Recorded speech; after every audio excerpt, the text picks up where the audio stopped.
Welcome in to WagerTalk's End Zone Live. Every Sunday, we hang out with you for about 3.5 hours. Today, it's going to be a whole lot of fun. We've got guests galore coming in for the show today. Who do we have? Jesse Schul. We don't have Jeff Pesh today. Unfortunately, no Mad Russian. David Delano, Joe Madden, Carmine Bianco, Rob Vino, Tom Viola, Sean Higgs, Sean Alvarez. And you're stuck with me for the whole time. Teddy covers. Ted Saransky here on a Sunday morning. Hope you just enjoyed the Colts-Falcons, which just finished seconds ago. A game that landed right in the middle, so it depends on where you got the number. If you took Atlanta plus 5.5 at the end, you're not enjoying that finale. If you took Atlanta plus 6.5 early in the week, like I did, and hopefully my clients did, you're feeling okay about that result, even though certainly for Falcons moneyline bettors, Falcons season win bettors, that was not enjoyable. Joe Madden, how are you this morning? And I'm going to say good morning because we're here in Vegas. I'm in Vegas. It's not even 10 a.m. yet, so I'm going. This is all Pacific time today. All you East Coast guys, 1 o'clock games, 4 o'clock games, nuh-uh. We're in Vegas. It's a Vegas-based show, and we're going to have fun today. Our goal is have some fun, talk about some sports, give you guys some, like, what goes on behind the curtain, and maybe get some live betting winners. So should be a lot of fun. Joe, I introduced you once. Let me introduce you twice. Joe Madden Sports. Welcome to the show. Yeah, let's make some freaking money today, Teddy. I'm excited for this slate. We've got some great games, and I'm going to hang with you for the first quarter. So happy to be here. I'll take a quarter of Joe Madden. It's not as good as a half, definitely not as good as a full game, but a quarter beats nothing. Carmine Bianco joining us right now. Carmine, you're in for the duration, aren't you? You're going to hang out with me for a while today. Yeah, I am. I like this hosting thing from you, Teddy, because you actually talk football, which is obviously great for a little bit. And you keep us up to date on the live lines and in-game bets, which is great as well, too. But what a great game if you had plus 6.5 like I had in the Circa contest. Everyone's sweating the OT once the Colts didn't get it, once Atlanta didn't get anything, I knew that this had to end on 3 or 6. So that's a great feeling to have. So 2-0 start for me, Teddy. I'm pretty happy. It's a good feeling to have as long as you had plus 6.5. Game closed 6. They're even 5.5 at Superbook here in Vegas. Speaking of closing numbers, let me run through what's going on right now. Again, look at the OddsLogic live odds screen. And if you guys haven't taken advantage of that free 7-day trial of OddsLogic, do it now. Yes, I am paid to promote this product. Yes, I use this product every single day. So I don't get paid to promote anything that I don't use, that I don't like. All right. You're not going to see me doing Dr. Pepper commercials or something. It's not going to happen. You don't like Dr. Pepper? Huh? I don't like pop. It's okay. But it's just cherry Coke that's fancied up, and no, it's not anything that can help anyone in any way. OddsLogic live odds screen can legitimately help people. All right. There's 3 huge advantages. 1, you can see where the market's moving. All right. And no, I need to get my bet in right now, or hey, let's slow down. I'm going to wait till closer to kickoff. So it tells you when to bet. The longer you have it, the more comfortable you are understanding. Oh, I need to wait. Oh, I got to bet now. That definitely comes with experience, but it is a valuable tool that this live odds product gives us. Second, all right, it tells you what app to open. All right, I moved to Vegas because I got really pissed off with my bookie. I had one bookie, and he's like, yeah, the number on is 7.5. I'm like, it's not 7.5, it's 7. He's like, no, it's 7.5. What do? The live odds screen tells you, oh, look, there's 7 there. Oh, look, you can find a 6.5 with juice over there. Let's open that app real quick. Boom, boom, boom. Get your bet down. So it'll tell you where to bet. It'll tell you when to bet. And it gives you the third thing that I love about it. Gives you everything in rotation order. It helps you analyze the card appropriately. You just go boom, boom, boom, right down the card. I do it every single day in basically every sport that I do. So anyhow, live odds product. It's called OddsLogic. I'm going to promote it because you get a free 7-day trial. Check it out right now. OddsLogic.com/Teddy for that free 7-day all access. Is that something you use, Joe or Carm, or is that not? Are you not really a live odds kind of person? I use it all the time. I love it. I use it a lot for NHL because there's 2 or 3 sharp books that I key on for NHL. Ones like Bet War, Circa Circa's been pretty good at line moves, and then even more like ones like Pinnacle. But you know, when you set it up, and that's a great thing about OddsLogic, you can set it up any way you want with the books that you want, and you just keep those high vig books out of there. Teddy, I used to have a bookie just like you did that. I finally figured out the best way was, you know, I'd ask him what the spread was on a game. If it was like you said, and he'd figure I'm betting the favorite. So I'd be like, yeah, it's 7.5. I'm like, okay, well, I want the dog in this one. And I take the 7.5, right? You just hang them out. If you beat them at their own game, basically. Sure. To call myself not a sophisticated bettor in those days would be something of an understatement. I was just, we all have a, in terms of how we get from here to there. Everyone's got a learning curve. I started out as square as square could be. Some people might say I'm even squarer now. But I started out, I had no idea what I was doing. None whatsoever. I just like to bet. And I imagine much of our audience is like that. And of course, we'll be going live through all day. The end of the early games. We're not going to stay through the late games. I can't do 7 hours. I'm happy to do 3.5. I can't. Did you have the red zone on, or are you watching a game in specific that you are cheering for today? So I haven't put anything on the TVs yet. I'm going to wait. So usually what I do when I'm doing this show, I'll put the one game that I'm most interested on the far left screen. I put the 4-game mix in the middle screen, and then I'll put two games that I'm going to toggle back and forth with on the right on the right screen. So nice. I'll be watching a part of at least 7 of these. But before kickoff, let me just do this real quick because let's talk about where the money's coming right now, because we have seen a couple of moves just in the last couple of minutes, and this Tampa Bay New England game is getting some action right now. A fair bit of action. We've seen some. Where's that money coming though? It's hard for me to sense. Let me just check one. Yeah, okay. So they've taken some of the threes out. There's been a little bit of Patriots money in that sense. They took out the threes on New England. That being said, they're betting the 2.5s up and they're betting the threes down for Pats Bucks. We're seeing under money, no surprise, coming for Giants and Bears. The weather forecast in Chicago looks pretty dismal, although those are not defenses that I trust in any way, shape, or form. And if you like the over 44.5, that's your buy number. Buffalo, Miami, seeing a little bit of action there, a little bit of Miami money, which is something that's right, but nothing substantial in that regard. Right now, Browns 237.5, Panthers 5/5.5, 38. I'm seeing 8/7.5, Miami, Buffalo, total in that game 50. Houston -1. There's some variance there. 38, the total for the Jags and the Texans. Baltimore, -4.5. I'm even seeing 5s out there. We are seeing some Ravens money in Minnesota. Total 49 against the Vikings. Tampa, 2.5, 48/48.5/47.5. Variance on that total for the Patriots and the Bucks. We've seen under money for Giants, Bears, 4.5, 44.5. And those are all the early games. What do you guys think? Well, Teddy, Jesse's sitting backstage with his cheese, and he's complaining that he wants to come on. I don't see him. Yes. Yeah. Oh, there he is. Gotcha. Sorry. I was looking for him. I saw that he was on, but I didn't see him there. But now I see I got to see. This is my first time hosting. I got to scroll down because we're all up top. Look at that board. Wow. Oh, you rock, man. What's on the charcuterie board tonight, Jesse? I'm seeing blue cheese. Those look like blueberries and grapes. Those blueberries? I got no volume for Jesse. Is that me or is that him? I think that's him. That's you. We got no Can't volume. Hear you, Jesse.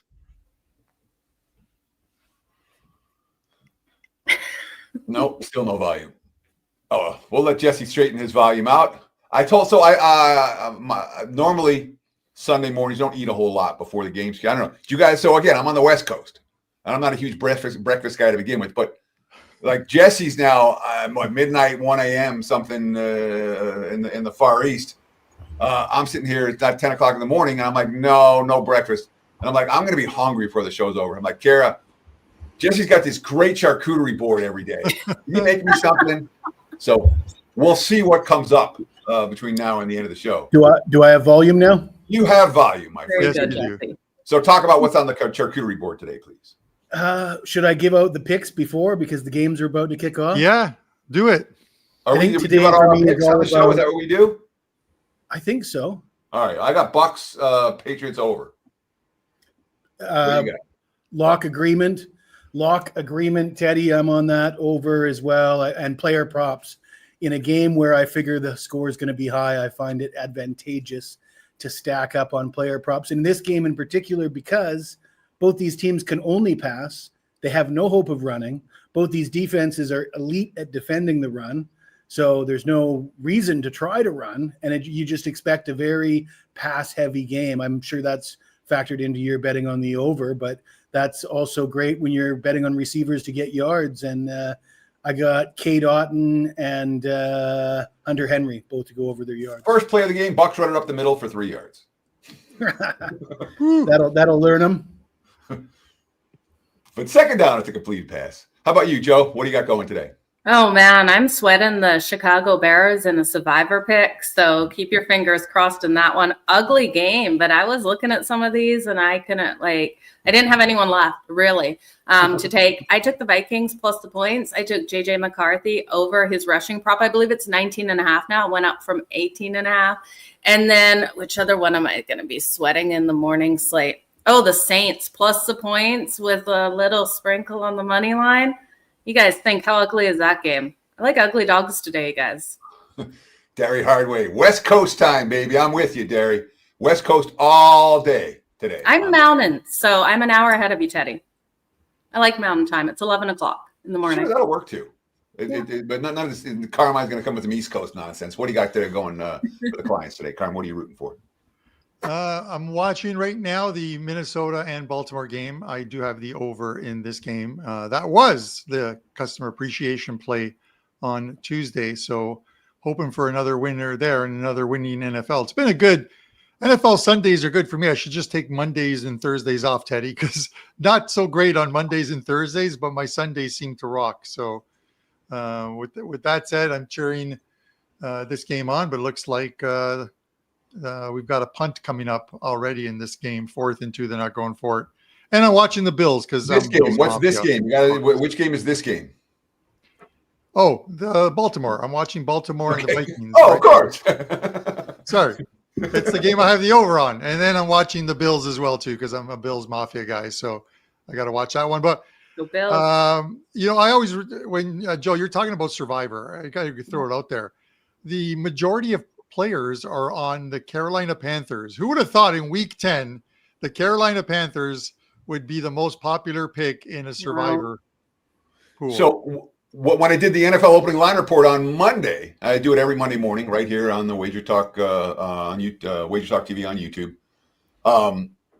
But when I did it on Monday, that was the first thing that Kelly asked me. Co-host Kelly in Vegas, Kelly Stewart, was like, "What do you think about Carolina and Survivor?" I'm like, "Okay, if you're going to use them, this is the week to do it, probably." Yeah. I didn't talk her out of it. So, but that thought process was shared by a lot. For those few left in Survivor, what do you got? 10% of the fields remaining in most of these Survivor contests. Yes. For those who have who played well enough to still have a ticket standing, it made sense to use Carolina today. It really did. Yeah, I think the only Carolina plays. Obviously it's 2 games against the Saints, so I think those are the only ones that are remaining. You're not going to take them against Atlanta, or I don't think you're taking them ever. But taking them against Atlanta or San Fran or the Rams, any of those teams, I think that they still play. So with that said, if you're looking for an upset, go Saints.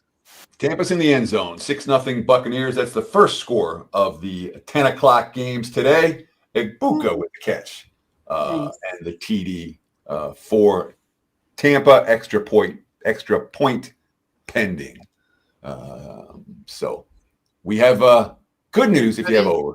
So I know you've been running good, Carm. I have not been running good on Sundays of late, and I'm not happy about it one bit. Let's see if we can break out of this funk with some W's today. We got Atlanta in by a hook, and now let's see if we can get this over in for Tampa and New England and get back on the plus. Ooh, we might have just got a touchdown on the Bears if he got it in. I don't know if he did. No. The Bears or the Giants? The Bears. He didn't get it. Block punt or so? I thought last I saw they were punting. I'm on red zone, so. Okay. No, Maybe. he was out. My Thailand internet is always 15 minutes ahead. That's why I do so well. Yeah. Well, Caleb Williams, 4th and 4, and now they're going to turn the ball back over. So I might be behind you. And to the guy that I mentioned in the chat, let me find it here. The Bean Show. Thank you. My 6 and 60 on Fridays in the NHL. 3 straight 4 and 2s to start the season. So that's making money.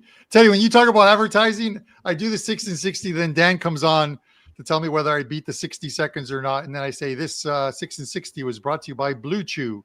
Blue Chew, and you need to last longer than 60 seconds. We're going to cut that and send it to Blue Chew and see if I can get a sponsorship from them. Good luck with that.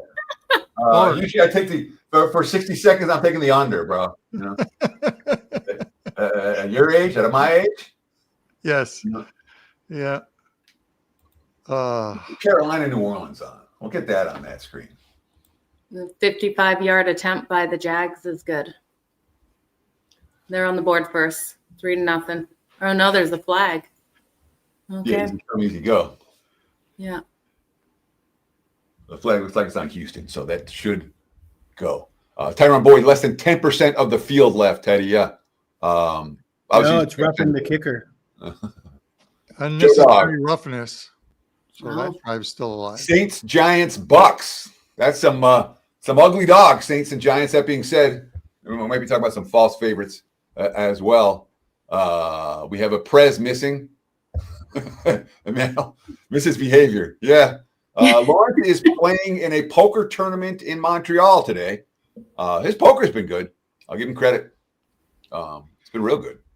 But you haven't gotten any of his messages, I guess, the last couple of days. No, he doesn't. He doesn't text me anymore. I've made it pretty clear that you don't care about whether he loses queens. Kings. Not even a little bit. Yeah, he's had a rough opening couple of days. I think a new tournament starts today, but he lost twice with queens yesterday. Once the kings, so he was behind, and then once he said where he flopped a set and the guy went runner flush or something like that. So it happens. It's poker. So of all the Halloween costumes on Halloween Day, I really thought Dan being the dude was the best one. I mean, that was just perfect. He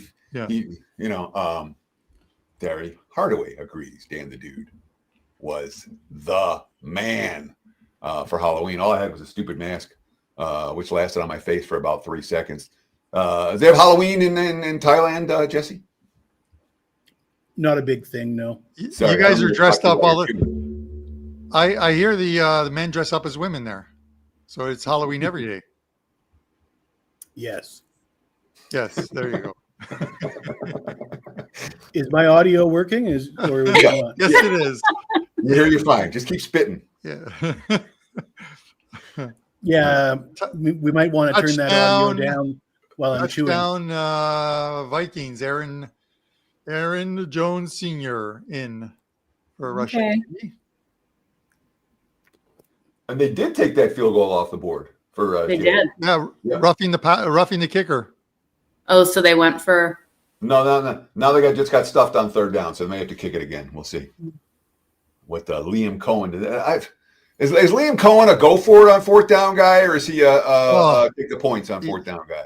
Teddy, I'm still bothered by the fact that he did it in game 1 of the season against the Cincinnati Bengals when they were up 3. Browning was in, and he went for on 4th down from the 8-yard line. I guess analytics told him that if they got the 1st down and the touchdown, they win the game.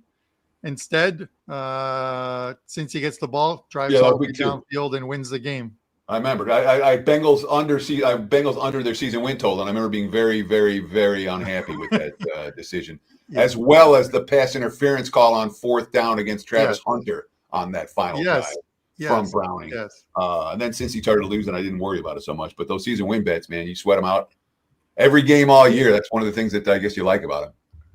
Who needs to remember about Kings losing to Aces? We can remember single plays from week 1 of the NFL season. Shit, I can remember single plays from a game 15 years ago. If you ask me, I mean, that's only the ones that cost me, not the ones that usually not the ones that saved you. Carolina in the end zone. Let's do some live lines real quick right now. Jets -1.5. That total's already down to 33.5. I'm seeing as low as 33.5. Carolina, after scoring the TD, I'm seeing them as 9.5 now. 10.5 even. Boom, they're taking money. 41.5 as we speak. Buffalo, Miami still scoreless. The Bills still 7.5, 8.5, 9.5. Nice variance there. 47.5 the total for Jacksonville and Houston. The Jags did kick the field goal. Now they're -2.5 / -3.5. So good variance on that. If you want the +3.5 with Houston, you can get it. If you want the -2.5 with the Jags, you can get it. Of course, there's juice delay there, but total there 38.5 / 39.5.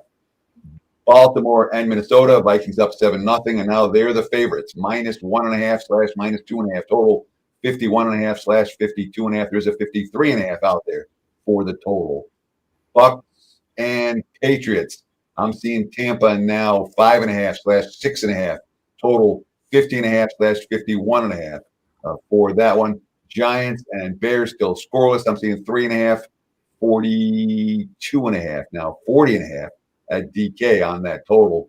And I might be interested in betting some of that over right here, right now, even with, there's nothing better than turning on the TV and getting winner when you don't have to deal with it in your own life. Yeah. What about the Ravens? Yeah, I want the Ravens too. Yeah. All right. Because So right that's now, tracking stuff. Ravens. in the middle. Right. I took the Vikings plus the points, but now I'm thinking Ravens try to hit a middle. Should be a tight game, right? So we can do the Ravens at +1.5. Sign me up. 2.5. I'm in. Yeah. +1 or +2.5. And seeing what I can get. Ravens. I will be right back. I just need to get something for my mic. I got +1.5, +150, -115. Yeah. That's what I just am getting right now. All right. So we're going to call this live bets. See. Love it. Let's go. Live bets. What's today? 11:09. Wow, it's 11:09 already. 11:11. Make a wish. It's my birthday. Someone asking about the Bucks and the Patriots live total over under 50.5. That overtime maybe in that game. Say that again. Yeah. The Bucks and the Patriots are asking if they should take the over 50.5. I would. Yeah, you can, if you shop around, you can find 49.5. DK's got a 49.5 right now. Nice. I got over 40. I forget if it's 47 or 48 in my pocket already. So I'm not going to take more right now. But we got over. I got over. Oh, great. I didn't get there yet. Let's check here. How about my man Rico Dowd? Just keeps on chugging along. Does he ever? I got 48 in that game. And I did have Atlanta +6.5. So that's a positive thing in that sense. We got Ravens. Any other live bets that people are interested in? That's all I want now. I don't hate that over that you guys are talking about the Bucks and the Patriots in the chat, but I already took it at opening, so I got a better number. Thank you, Tyrone. I'm there will be a rally before this season is through. That's all I'm going to say. I am asking about the Patriots the Patriots Bucks 50.5. I wouldn't talk anyone out of it. I'm just saying at a better number. What do you guys think? I would take it if you didn't have a bet going in for sure. I think they get there. I think it's like 54. I'm not sure if you guys. EWN Communities on Baltimore at pick. I'm sorry, Carm, what? I'm not sure if you guys mentioned it. Miles threw a pick. Jags are in the red zone again. Oh wow! And that line is now 6.5 for Jacksonville. I'm seeing at one book. Yeah, I'm seeing 7.5 now at DK. Yeah, first and goal at the 5-yard line now. So Davis Mills, if I'm like ordering the backup quarterbacks in the NFL, Davis Mills is going to be near the top of my list. He's one of the best backups in the league, don't you think? Yes, absolutely. Was Trubisky's available? Well, no, he's not. He's at Buffalo, but I'm sure he could swing a deal. I said the same thing about Davis Mills on Last Call about half an hour ago, that, he's got a big body of work. He's been thrust into this situation before, and he's got a better defense behind him this time than he did in any of those previous times.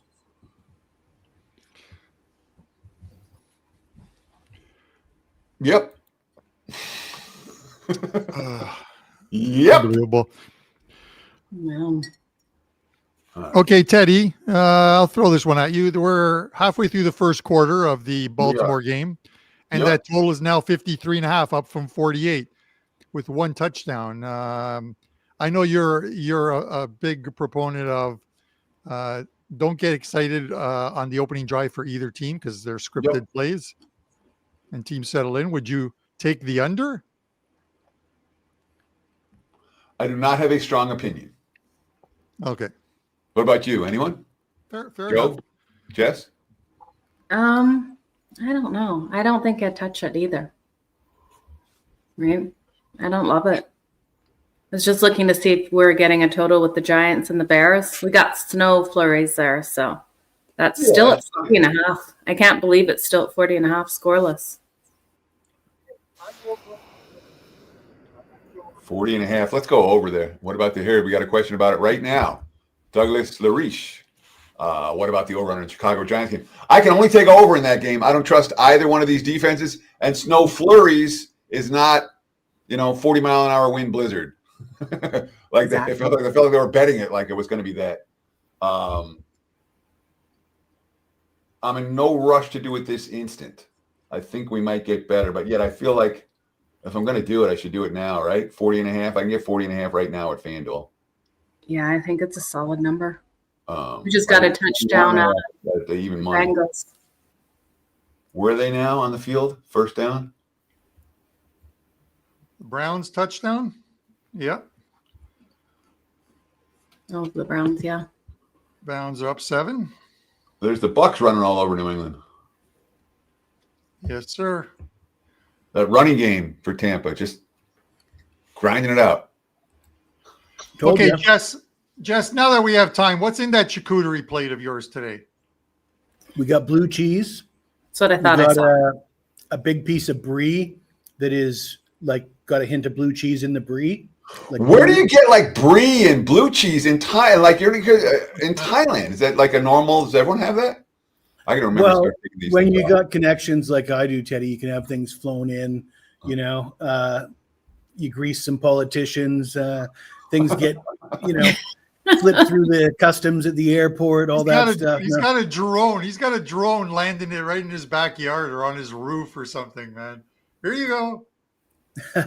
No, they have they have lots of import. There's lots of wealthy people that live here that want to eat stuff from back home. So they have little shops that cater to people with, and it's extremely expensive, probably a lot more expensive than it is in the US because it's already expensive to begin with. And then they got to fly it here.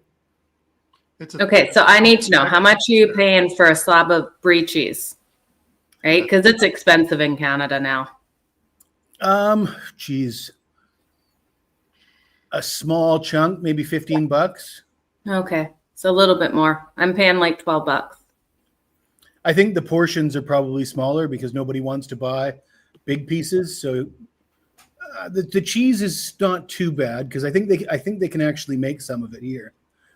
Jags are in the end zone, 10-0. Okay, since you're talking about Bree, it's not Drew Bree, but is the Saints at 3rd and goal at the Carolina 3. Drew Bree. Big run by 83. 83 Johnson for the Saints? I can never remember. The Bean Show. I'm in Chicago and it's cold as shit. Yes.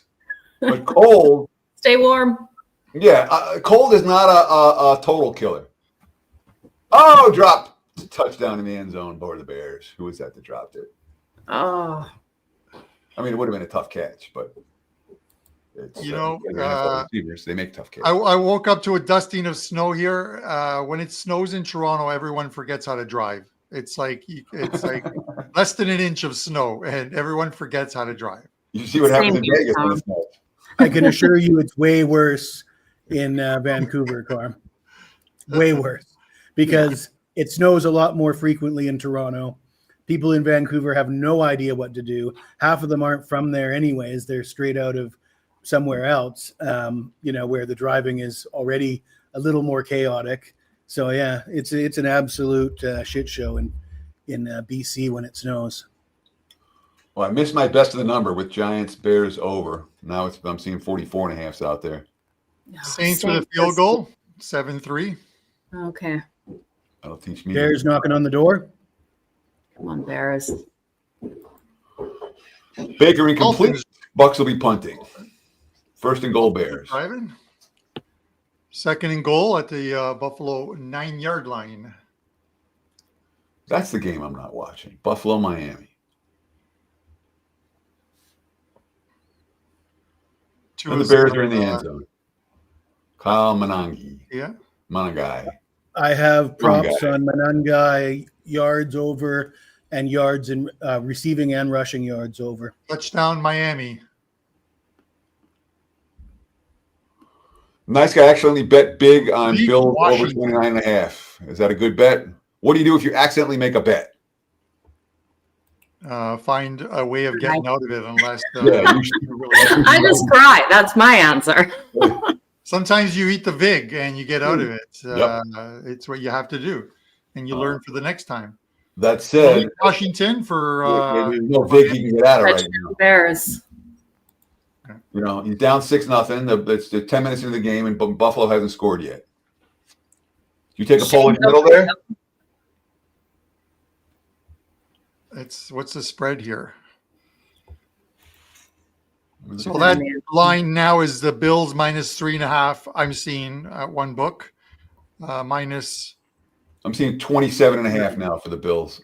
Oh, for the team total. Yeah. I don't know how real it is, but I'm seeing 27.5.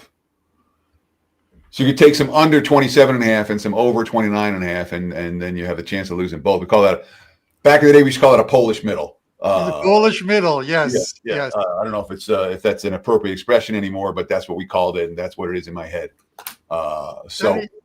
I've fallen victim to that Polish middle a couple of times where I'm like, there's no way it's going to land on this number, and it does. Oh, of course. You know, there goes your career at ESPN, Teddy. I'm sorry? There goes your career at ESPN. My career at ESPN already came and went. Actually, I have seen you. A brief shining moment. That's not true. I was there. I did stuff with ESPN for a little while, but that was back in the day when you were on covers, right? It did not last that long. Touchdown by the Jets. Got a tied game there.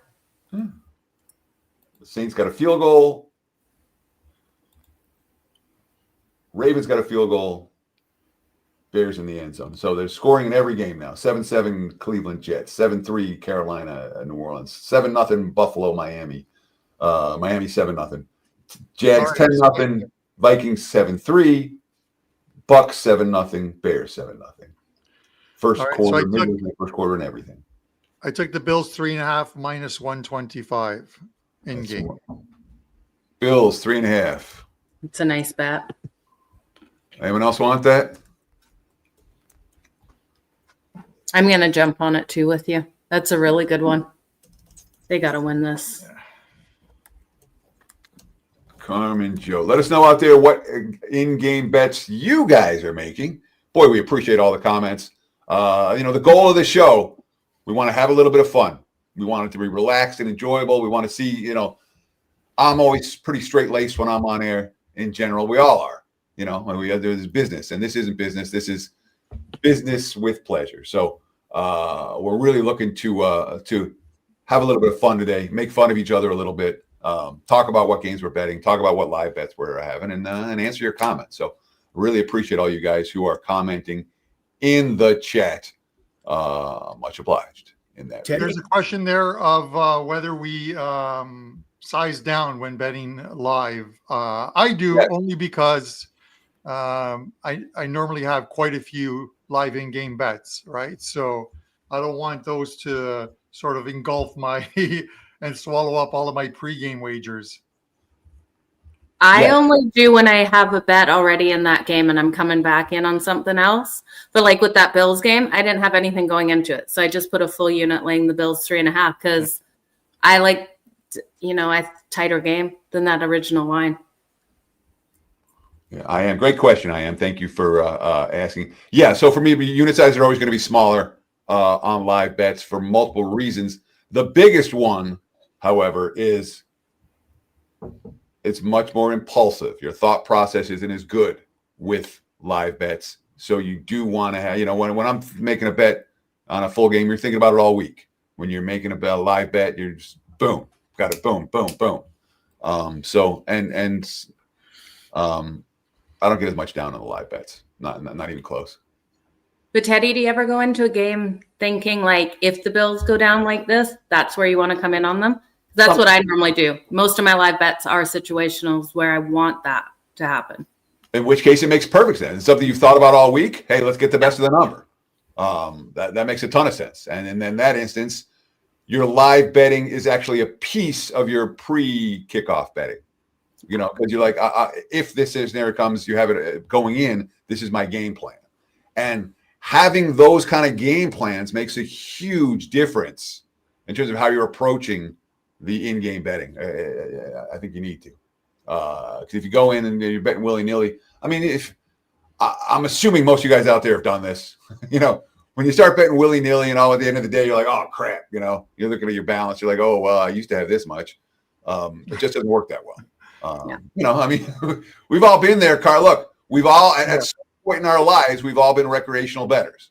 That's how I started. That's how did you start as a record? Were you always a pro? Did you always know sharp guys, Carm, or did you start as a throwing money, throwing money, throwing money away, March Madness, stuff in high school that if you didn't have a book, it was like the coffee truck guy and the parlay in high school. Right, that's how far back it goes. You know what I mean? Badly printed parlay sheets with a perforated bottom and stuff. But I honestly believe, and people, you might understand this, Teddy. You guys might understand this, but there's a lot of young people betting now that don't understand this. That you've got to go broke a few times to learn from your mistakes, and if you don't, then you're destined to continue to go broke. And reload. Either proper bankroll management, and don't make mistakes. Don't bet a game just because it's there. You know what I mean? The Sunday night game isn't guaranteed to be the favorite in the over, or the Monday night game the favorite in the over, because you need to bail yourself out. So you better be favorite in over this week. How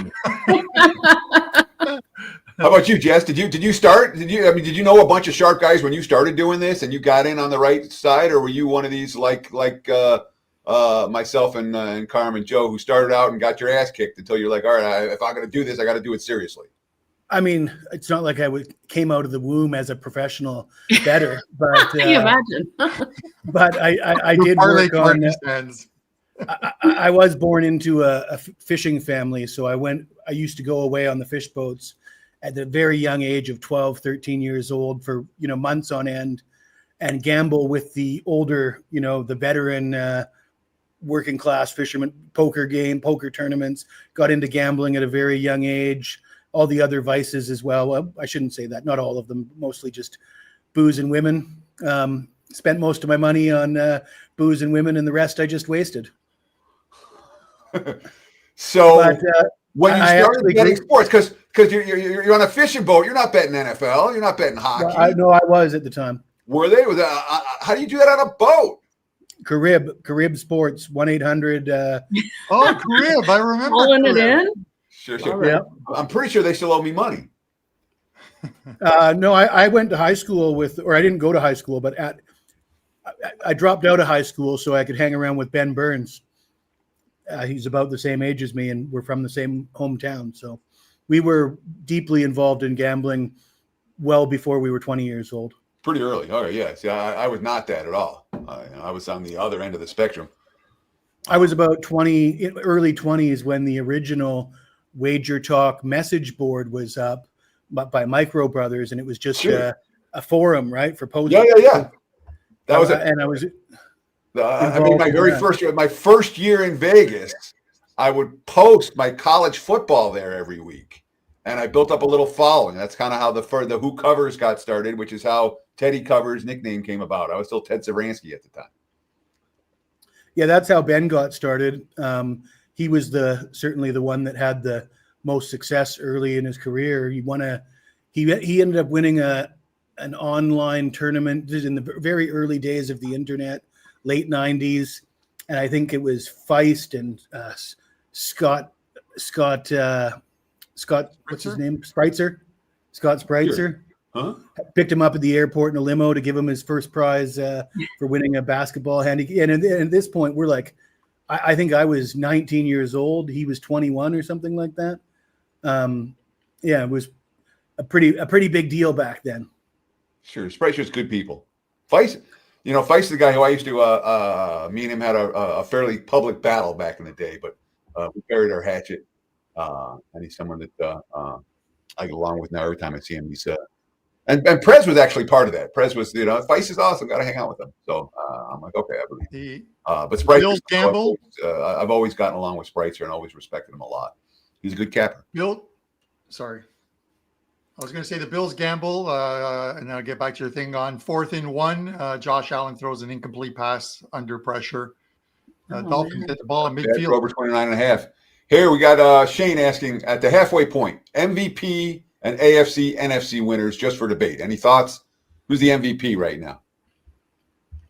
I'll look at Baker Mayfield since he's lost a lot of steam. They're coming off of bye week. Everybody was talking Baker Mayfield 3 weeks ago, and now they're like, nah. I don't know what the number looks like on him, but I'd still take him over some of the other guys, maybe. I'll look at Jonathan Taylor's the guy who I would isolate, right? Oh, right yeah. now. He crushed it. He's been as valuable as any offensive player in the league this year. But again, I'm not looking at prices. And I don't bet stuff like MVP for two reasons. First, there's nothing to do with who the actual MVP is. It's a popularity contest. It's who smiles and who the reporters feel like voting for this year. So that always works. I like the stuff that's determined by stats or wins, not the stuff that's determined by votes. Yeah. And the second reason that I don't get involved with that is that one person's going to win and everyone else is going to lose. It's like a Super Bowl future. It's like a college national champion future. It's like a World Series future. When you have a scenario in which you have 100 people on the 100 teams on the list and only one of them's going to win, or 100 players on the list, only one of them's going to win, it's really hard to make positive expectation wagers given that scenario. Do you guys bet MVP kind of stuff? Rookie of the year, any of that? I don't. The reason why is you can have a running back, kind of like Saquon last year, who has a fantastic year, and it's always a quarterback that ends up winning it. And I get it, Josh Allen, Lamar had great years, but I think, where do you have to go back to? I think, was it like 2012? Was it Adrian Peterson, the last MVP? That Probably. was the quarterback. So it's let's look. That's the beauty. Like you said, it's a popularity contest. That's the thing. It's always a QB, even though a guy like Jonathan Taylor is having a phenomenal year. I think is he tied or have the lead right now for TDs for the Colts all time with Edgerrin James? Josh Allen last year, Lamar Jackson the year before, Patrick Mahomes before that, Aaron Rodgers, Lamar Jackson. 18 was Mahomes, 17 was Brady, 16 was Ryan, 15 was Cam Newton, 14 was Aaron Rodgers, 13 was Peyton Manning, 2012, Adrian Peterson, the last running back. Before him was LaDainian Tomlinson in 2006, Sean Alexander in 2005, Marshall Faulk in 2000, Terrell Davis in 1998, Barry Sanders tied with Brett Favre in 97, Emmitt Smith in 93, Thurman Thomas in 91. So, all right. There were a lot more in the 90s than there have been since. Well, the scoring I famously did bet on Marcus Mariota at 7-1 to win the Heisman, which at the time, I thought I was sharp by doing that. But looking back on it, getting a 7-1 payout on a Heisman ticket looks pretty square right now, even though it did cash. But I remember that year, though, the Ducks offense was such a, how do you say, a known commodity. And he was such a known commodity at the time that it was he'd have to get injured to not win it, I felt. Jess, whatever happened to Vinny Testaverde? Why me? Vinny Testaverde, somebody say that I look like Vinny Testaverde or something? That came out. Someone said you came out of the womb with dumbbells and blue cheese in the comments. That's what people are saying. Well, you were talking about quarterbacks and stuff. So Vinny Testaverde just kind of popped into my head. Wayne Corbett. Noodles asking about betting on the Oscars. So I got a guy in Hollywood, Isaac Feeder. He shot my movie, and I've kept up with him every year since. And I used to talk to him every week before the Oscars, and he would have the skinny on who the Academy's going to like, and who this guy's going to like, and who that going to like. But with all the stuff that someone was actually going to win, you're laying 10 to win one, you're laying 20 to win one. The big favorites are big favorites for a reason. Yeah. That's special. Wow, the Jets are beating the Browns 14-3, 14-7. Special teams just did something, apparently. Yeah. Someone's not happy about it. Is it time to start looking at that live total for the Patriots game? Yeah. What is it now? You'll probably get a much better deal now.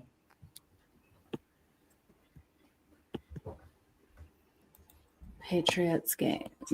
The Bean Show. Me and my friend both hit prize picks 4-leg parlay for 1,000. We were 16, and the rest was downhill. Yeah, you say one of the worst things that can happen to you, touchdown Patriots. One of the worst things that can happen for you in sports is you have some big long shot score early on in your career. And they're like, oh, this is how I can do it. Oh, this is always going to happen. And that often tends to be a negative, not a positive.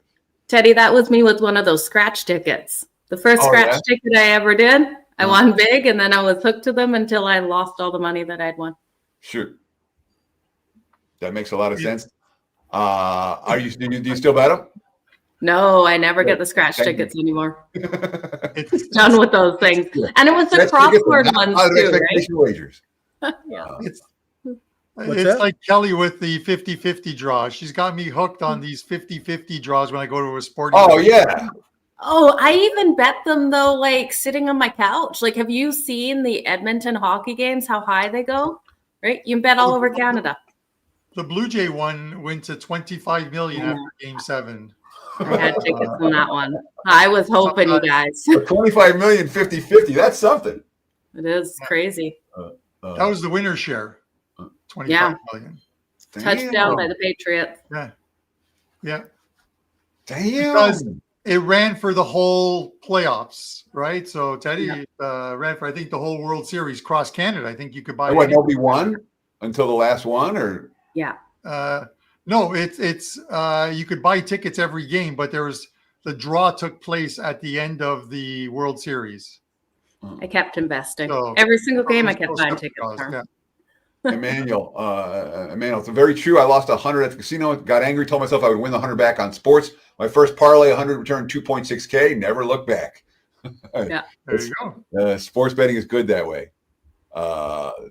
Let's see what do we got for here. Del Harvey, TV and Pat's game is going over. Let's hope so. So far, so good in that regard. Touchdown Dolphins. Eric G, I bet 3 large on 5 NFL teams to make the playoffs, and the Bengals is one of them. Ooh.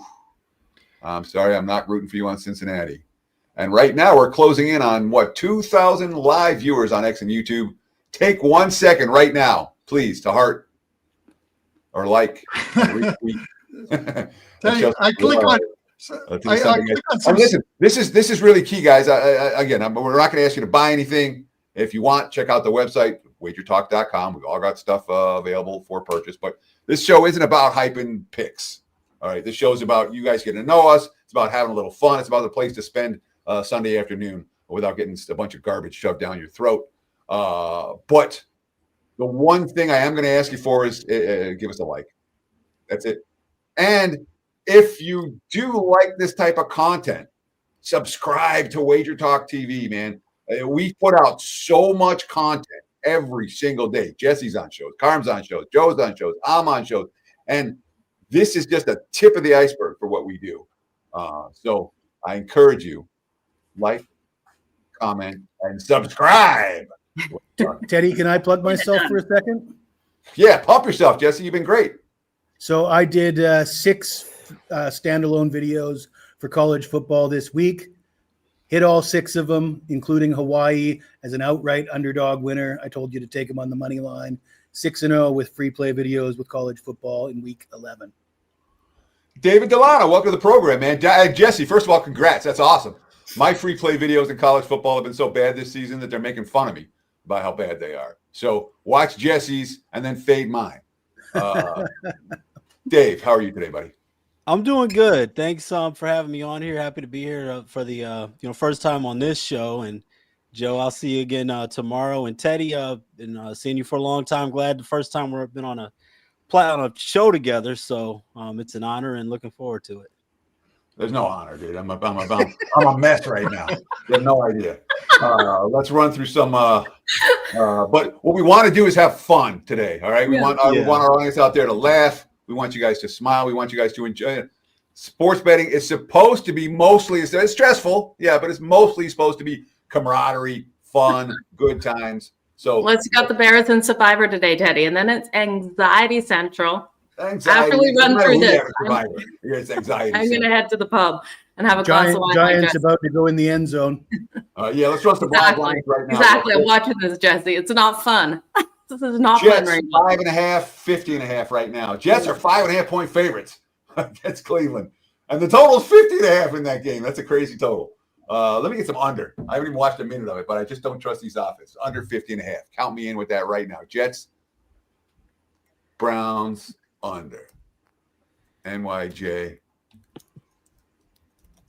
Yeah, that sounds pretty solid. If you like the Jets, it's probably the wrong time to jump on it now, a little late. We already have Ravens plus 1.5, minus 115. We got a couple of Carm and Joe are both on Bills, minus 3.5, minus 125.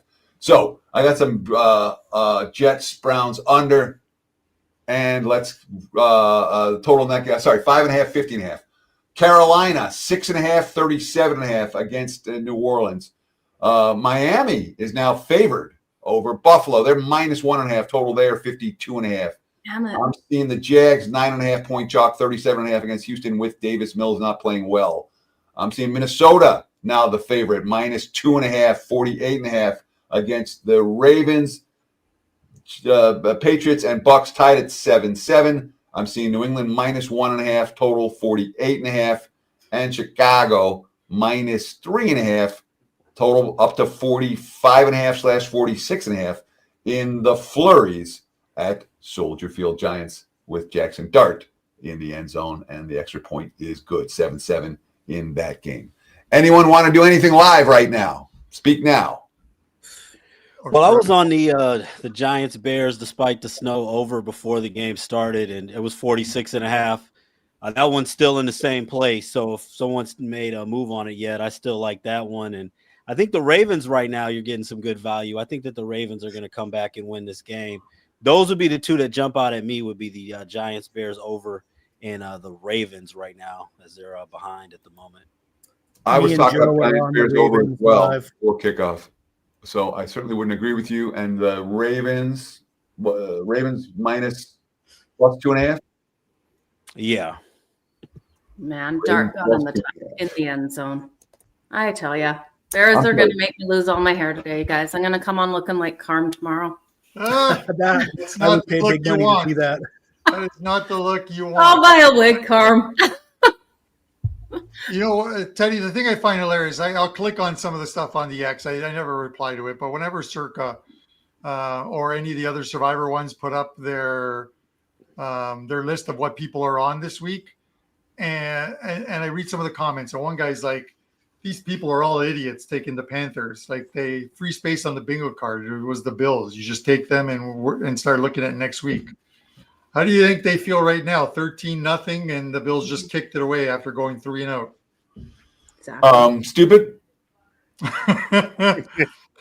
But there's not one of us that hasn't felt stupid at some point. Yeah. You know? Yeah.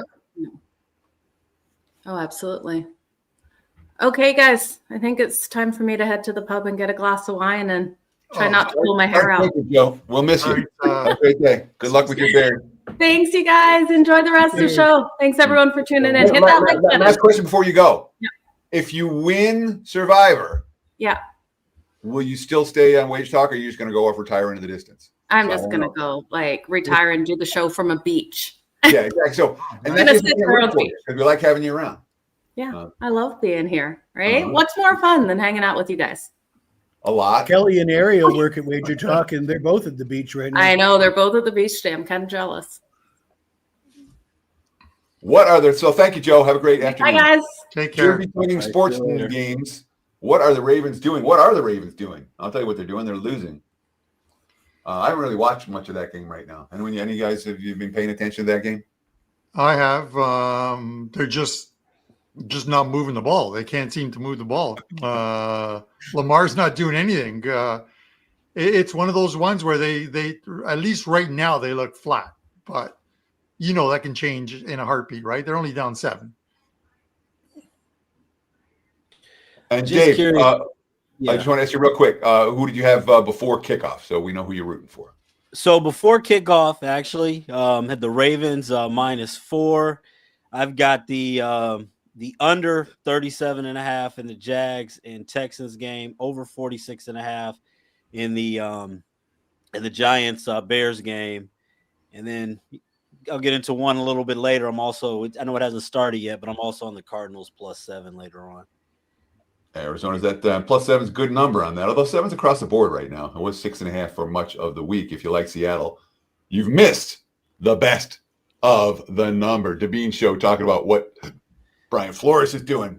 Different schemes and pre-snap, and it's confusing Lamar. So Baltimore's offense not kicking. Dominic D has a teaser on the Pats +9.5 and over 40.5. Everything else looking bad so far. Teaser looking good. We'll take a teaser. Devine Show, Ravens can't get any offense going. No, not so far. Teddy, you mentioned that we've all felt stupid at times, right? Yes. At least I have many times. My analysis of this Tampa Bay New England game, somebody might want to clip that and send it to me later, because they've currently run the ball more than double the pass attempts so far in this game. 2nd and 4. Speaking 16 of that, combined running plays and 7 passing plays. Speaking of that, on the props, I do have a prop on that game with the Drake May over 243.5, and in the Houston game, I've got a prop on Davis Mills under 216.5. So there's a couple props I got out there as well. Yeah, one thing that you can't really do when you're hosting the show is kind of go through box scores. Yeah, actually going on behind the scenes, and I'll go through the play-by-play. I spend a lot of time when I'm analyzing a game that I haven't watched. Mm-hmm. I'm going to look at the box score. I'm going to look at the team stats, but I'm going to spend most of my time with the play-by-play. The play-by-play, if you take 5 minutes to go through the play-by-play, a look at the drive chart, it gives you a much better sense of how the game actually played out than just looking at the box score or looking at the how many yards the running back got and how many yards the quarterback got. So I would encourage you, at least that's my tip for this show, is the play-by-play is worth something. At the NFL level, at the college level, at the NBA level, doesn't matter. If I don't watch a game, I feel like if I didn't go through the play-by-play, I really don't know what went on. I don't know if you guys do that or if that's just me or whatever. That's a good point. And actually, I'm curious from all you guys, like when there's so many games going on, like kind of what's your process? Do you guys kind of pick a game and focus on that game? Do you guys have the screen going, trying to watch 4 different games, red zone? You kind of just looking at stats? I mean, what do you?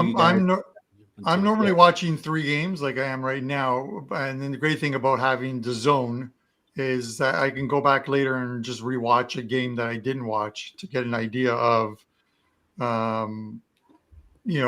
just some ideas on how the actual game went. You know what I mean? Like Teddy does a great job of breaking down box scores. Sometimes you also want to do the eye test, right? And see what's happening on the field. So big play touchdown, Jacksonville. Wow. They're just, who do they got behind Davis Miles? Davis Mills? I'm not sure. Davis Mills. Yeah. I don't know. Someone who's better.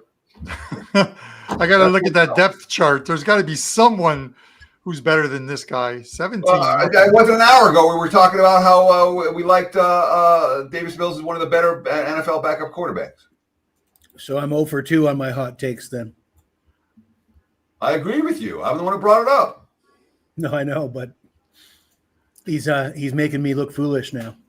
Graham Mertz is their third stringer. And one man, guy who I don't want, and I mean the guy couldn't, in college, Graham Mertz was bet against. Oh, that's something that blows me away. It's like if you watch when it comes to drafting QBs, I watch a ton of college football, and at no point in his collegiate career was I like, oh, Graham Mertz is going to be an NFL starter. Oh, Graham Mertz is going to be a good NFL backup. It's like it feels like just a wasted draft choice and a wasted roster. I got a question for you, Teddy. Huh? There's another guy that I always think of when it comes to college quarterbacks that I didn't expect to flourish in the NFL. Did you see anything from Josh Allen at Wyoming that led you to believe he would become an MVP? Not even close. But not even close. With Josh Allen, the hype was there from the get-go, and the body type was there from the get-go. He was big, he was physical, and even though Wyoming didn't have an offensive line to protect him or receivers to catch any of his passes, I could see what the scouts were seeing from Josh Allen. I just didn't see him as a guy who was going to be an MVP. Not even close. But comparing Josh Allen's college career to Graham Mertz, it's night and day. Josh Allen's playing in the Mountain West with nobody. Graham Mertz is playing in the Big Ten with a bunch of guys, and he couldn't do anything. Yeah. That's a good point, though, Jesse, because I remember I used to watch a lot of those Wyoming games with Josh Allen trying to see it. And I'll say I didn't see it. I mean, I saw, the body type and everything, but even with the offense, sometimes you see those guys. Like I remember when Big Ben was in college, and even though it was Miami, Ohio, he was a huge difference maker, dominating, the stats and the results. And Josh Allen, I just didn't see it at all. But, sometimes it just shows how much some of these college stats and systems can really make a difference. But that's a great. Like Patrick Mahomes, I didn't see Mahomes coming either. No, neither did I. Especially a guy, because there's always these guys that play on these teams that run the air raid offense. Yeah. Like Washington State's had dozens of guys that have thrown for 5,000 yards that Jeff Toole and Connor Holiday and these guys, right? You don't want them starting in the NFL, but they literally hold college football records, Pac-12 records, or whatever. That's TUEL, Jeff Toole, right? Yeah, that guy. Yeah, I mean, when the Pirate was there, he was churning them out. Every quarterback they had was throwing for 5,000 yards, but yeah, and that was Patrick Mahomes coming from that air raid offense at Texas Tech. Yeah, he put up big numbers, but the idea that would translate into the NFL, I didn't see it. The thing with Allen is they talked about, because he didn't have this at Wyoming, but they talked about just changing like his throwing motion and how he moved his hips when releasing a ball.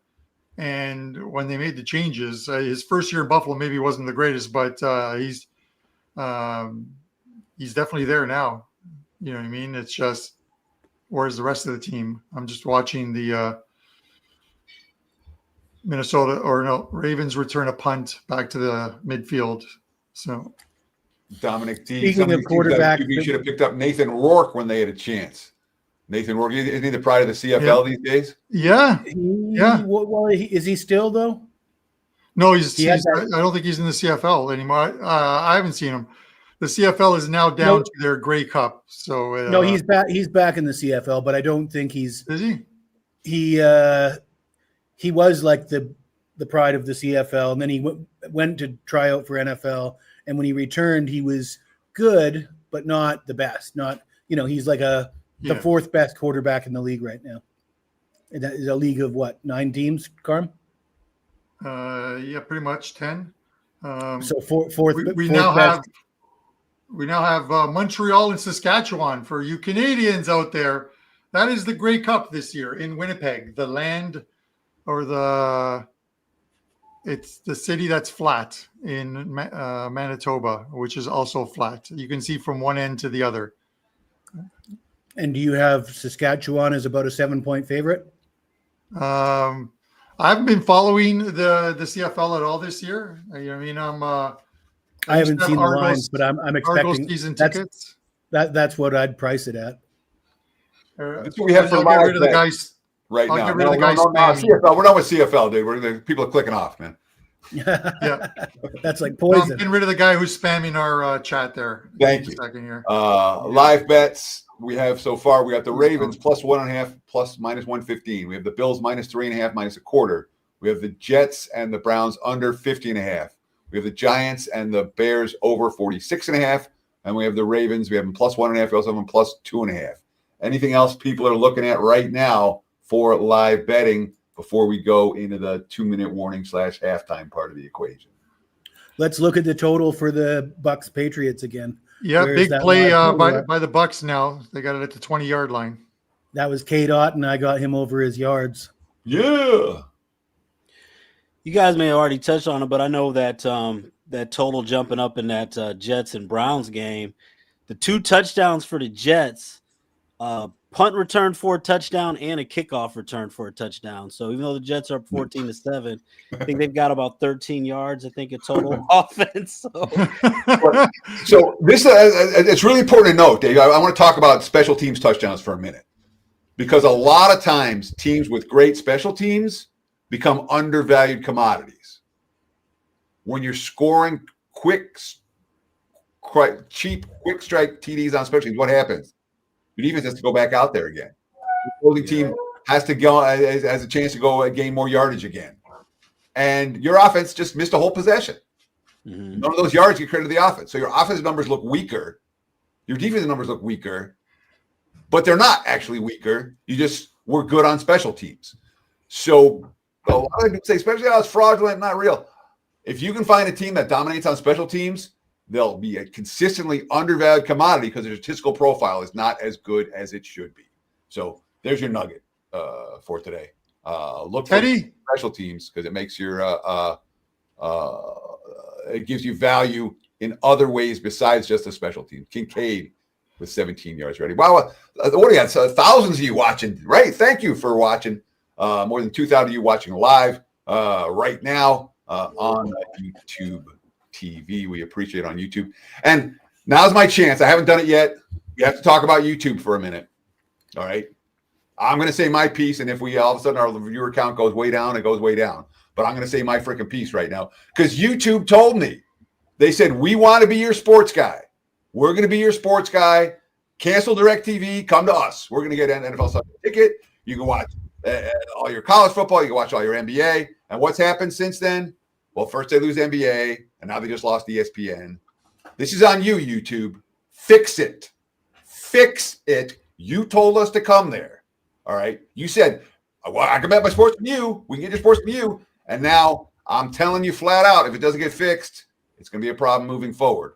So we've been patient. I'm out of patience. Fix it, YouTube. It's on you. That's my. What do you guys think? I mean, they took the NFL away, but they're giving you FAU and Liberty in college basketball today. Yeah, that in itself, Teddy, has got to be worth a lot. All right, Teddy, let me ask you this, okay? So, first of all, looks like the Bills fumbled it. They're going to review it. Miami recovered at the 5-yard line. Field goal, Tampa. Are you taking Carolina in game? Down 3 to the Saints. Do you think I trust Carolina? I don't trust Carolina. I was on bet on it this week and talked about how Carolina's the fade team. Let's sell Carolina right now at 5-4. No, I would not have taken Carolina. Of course, that's why I don't play Survivor because he's a no, I'm not talking about Survivor. But no, I don't want Carolina. In general, the line is like plus 1.5. I'm seeing right now in Carolina. Yep. You can have them. And they got the ball back with 6 minutes left at their own 12-yard line. You want Carolina plus 1.5? You got it, babe. Plus 106 on the plus. Now they're no. Actually, I can't get it in because now they're minus 1.5 because they got the ball back. Nope, I'm not taking them. Well, that sucks. All right, easy coming in.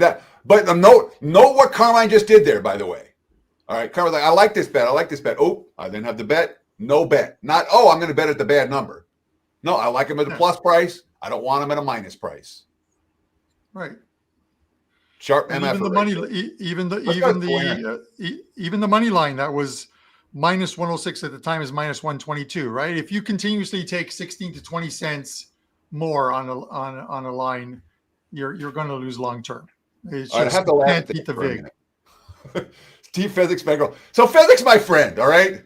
He is. I have nothing but respect for Steve Fezzik for all the freaking heat that guy takes, but he brings it on himself because he gets involved in stupid fights that he shouldn't. But nonetheless, I respect Steve Fezzik. He's a friend of mine, and his bankroll is just fine, even though he loses some bets. That being said, Texas use the college mercy rule. First half of an NFL game. It's going. There'll be plenty of time for Houston to come back. Anyone want Houston at the plus price right now? You can get them at plus 14.5, plus 15.5. So they got the important field goal, so they're only down 17-3 now. I wouldn't unless Jacksonville turns the ball. I mean, they couldn't score or move the ball hardly with C.J. Stroud.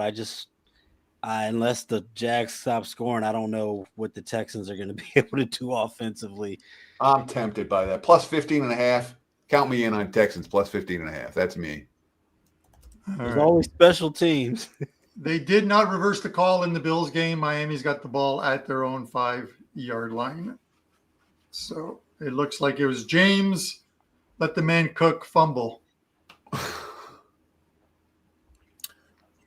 think it was him. I am asked, how do you incorporate special teams in your capping? Coverage, punt returns, punter average? No. None of those. What I'm looking for is special teams making plays that has left an offense or a defense undervalued. Does that make sense? Understand what I'm saying? I'm looking for this team just scored 2 special team touchdowns. Therefore, their defense was on the field a bunch. Therefore, their offense wasn't on the field a bunch. Therefore, when you look at the statistical profile for the team, which is what power numbers are based on, they're going to be undervalued in the marketplace because of that. That's my concept there. I don't know if I said that appropriately. Do you guys understand what I'm saying? Sometimes I don't explain stuff well. You're getting that. Right now, Browns time of possession, 15 minutes, 29 seconds. Jets, 3 minutes, 41 seconds. And they're up by 7, getting the ball back. The Giants go for it on 4th and give it back to the Bears. The interception? That's a great play. I don't know if it just a turnover on downs. Yeah. Not good for overbetters. Dolphins continue to move the ball. Okay. I normally would. Teddy won't call any of my bets dead, but I'm kind of feeling my Bills minus 3.5 is dead right now. Even though it's the first half of an NFL game. I'm not calling it dead.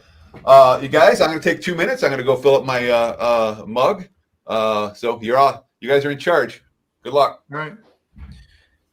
So you said you got the Bills on. What number do you have the Bills on? You said when they were down 7-0, I took them at minus 3.5, and then Miami proceeded to get a touchdown, missed the extra point.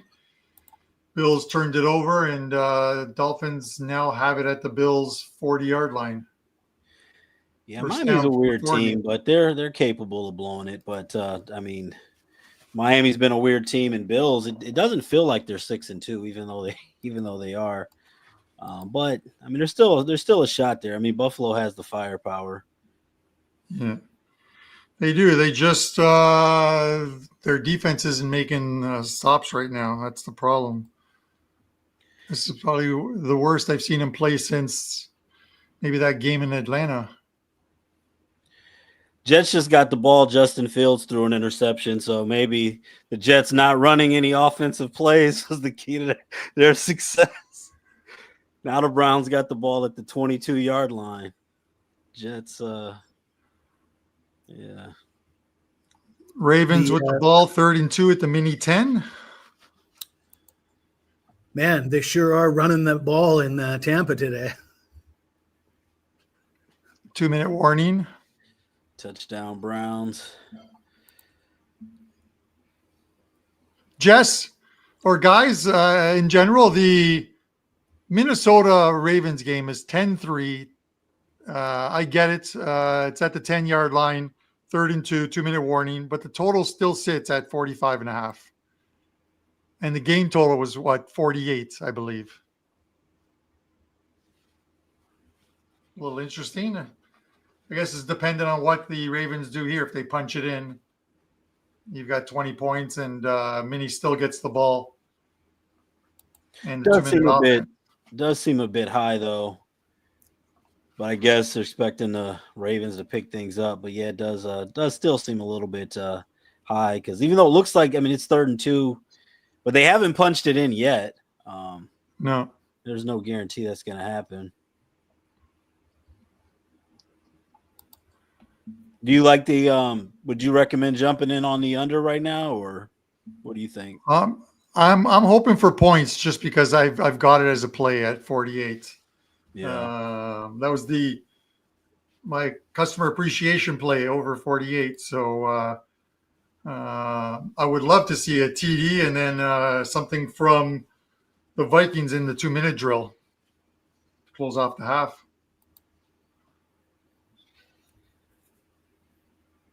Second and 14 for the Dolphins. Let's see what else we have going on here. So you guys mentioned the Browns are tied at 14. That line is 1.5 right now. What was the game line on that? I believe it was 2.5. Yeah. Jets opened up early as a 2-point favorite, but then the Browns were 2.5 before the game and earlier in the week. But yeah, that's a weird game because even the Browns touchdown they just scored.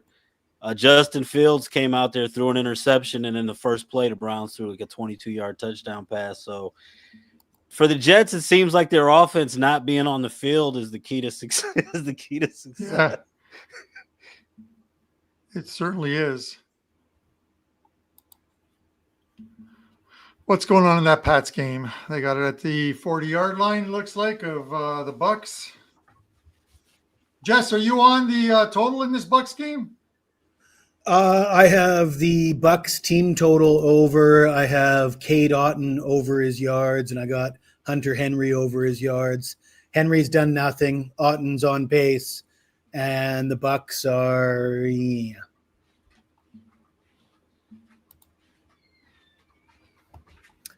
But I am interested in that Carolina bet that you were looking at. What's the price on that now? It's flipped back to because they punted the ball away. New Orleans first and 15. First and 10 at their own 15 with 3:54 left, and the Panthers are now plus 1.5 minus 120. Sign me up. Give me the Panthers. That I will take. I'm just going to click on it now. Plus 1.5. Yep, I'm in at minus 120. So I got Ravens plus 1.5 and Panthers plus 1.5. Is that correct? Yes, sir. Your name is Jesse.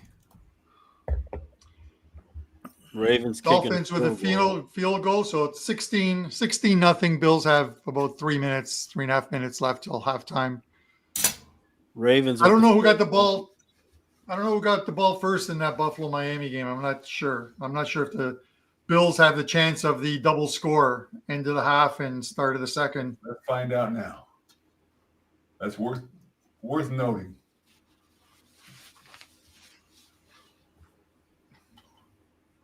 Miami got the ball first in the first half, so Buffalo will get the second half kick. And Bills on the money line right now, because that's the bet I would make here. Plus, that's it? Plus 150. Yeah. For a team that is down 16 points. It's hard to believe. Get plus 170 in FanDuel. Yeah. Plus 170, 172. And that's at 3-1. Yeah, I'll get Buffalo there. At 2.5 to 1. Yeah, I'll get Buffalo there. I mean, Houston's plus 1,100. They're down by less. Not a plus 150. I don't want that. That's the wrong price. Ooh, big play Patriots. Oh. All right, my wife made me some French toast. So you guys get to watch. You what? I don't usually eat at my desk. This might get ugly. It's okay. Jesse's eating. I had a peanut butter. Listen, I had a peanut butter and Nutella sandwich while watching my wife do the Jillian Michaels workout. So how's that? It drives her nuts. She'll be working out and I'll be eating a bag of chips on the couch. I'm like, I tried the Jillian Michaels things. I watched every single video. I didn't lose a pound. So if I was like on my list of women that I would find most attractive, the least attractive, Jillian would be near the bottom. That's not my type. Although Joe Madden's in the chat. Joe Madden's got a message for you, Teddy, in the Joe, let's put it up. Today's supposed to be fun. My anchor level is all new high. Just got to the pub, ordering a glass of wine. Let's go Bears. The show's supposed. As soon as you leave the show, the anxiety goes up, Joe. That's what the problem is. Yeah. Bill's, or if Prez is hosting, it's the same thing. So Craig, Baltimore got a field goal out of that. It's 10-6. Bill's plus 175 at stations, Teddy. That's I was looking for the plus 250, plus $3. I was not looking for plus 175. That was my take price. So I was way off mentally on where I thought the number was going to be versus where it is. So I won't bet it. And I imagine if I find the plus 250, I don't want the Bills anymore. Yeah. All right. Raw Reviews is a little upset. The Bills are trash. Give them time. You just never know. Unless Josh Allen throws a pick six here, then then they're trash. But they got 256 to get some points on the board. Yeah, Miami's only minus 3.5. I didn't have the Bills getting shut out in the first half against Miami on my bingo card. I can tell you that much. Got a better bingo card. Yeah. Despite all those rumors about Mike McDaniel being on the hot seat, that team looked like they quit a few weeks ago. Now they seem like they're playing like they want him to stay around with the Dolphins. If I was a player, I'd want Mike McDaniel as my coach before. Yeah. Some old mean I guy. want to stay around. Yeah. You know what I mean? If he accepts mediocrity, you don't want to bring in a guy who's going to make you work even harder to try and get wins. Yeah. Yeah, I don't know what Brady is doing with this play calling for the Buffalo Bills, but they just do not look. Their offense looks like absolute trash right now. Throwing 2-yard passes.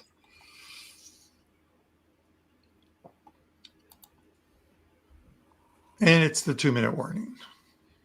3rd and about 6 coming up. Oh, yeah. I got to start paying attention because people are going to check out and check in, but nobody else is checking in yet. Okay. Justin Smith, are we revisiting that take on Davis Mills not being that bad?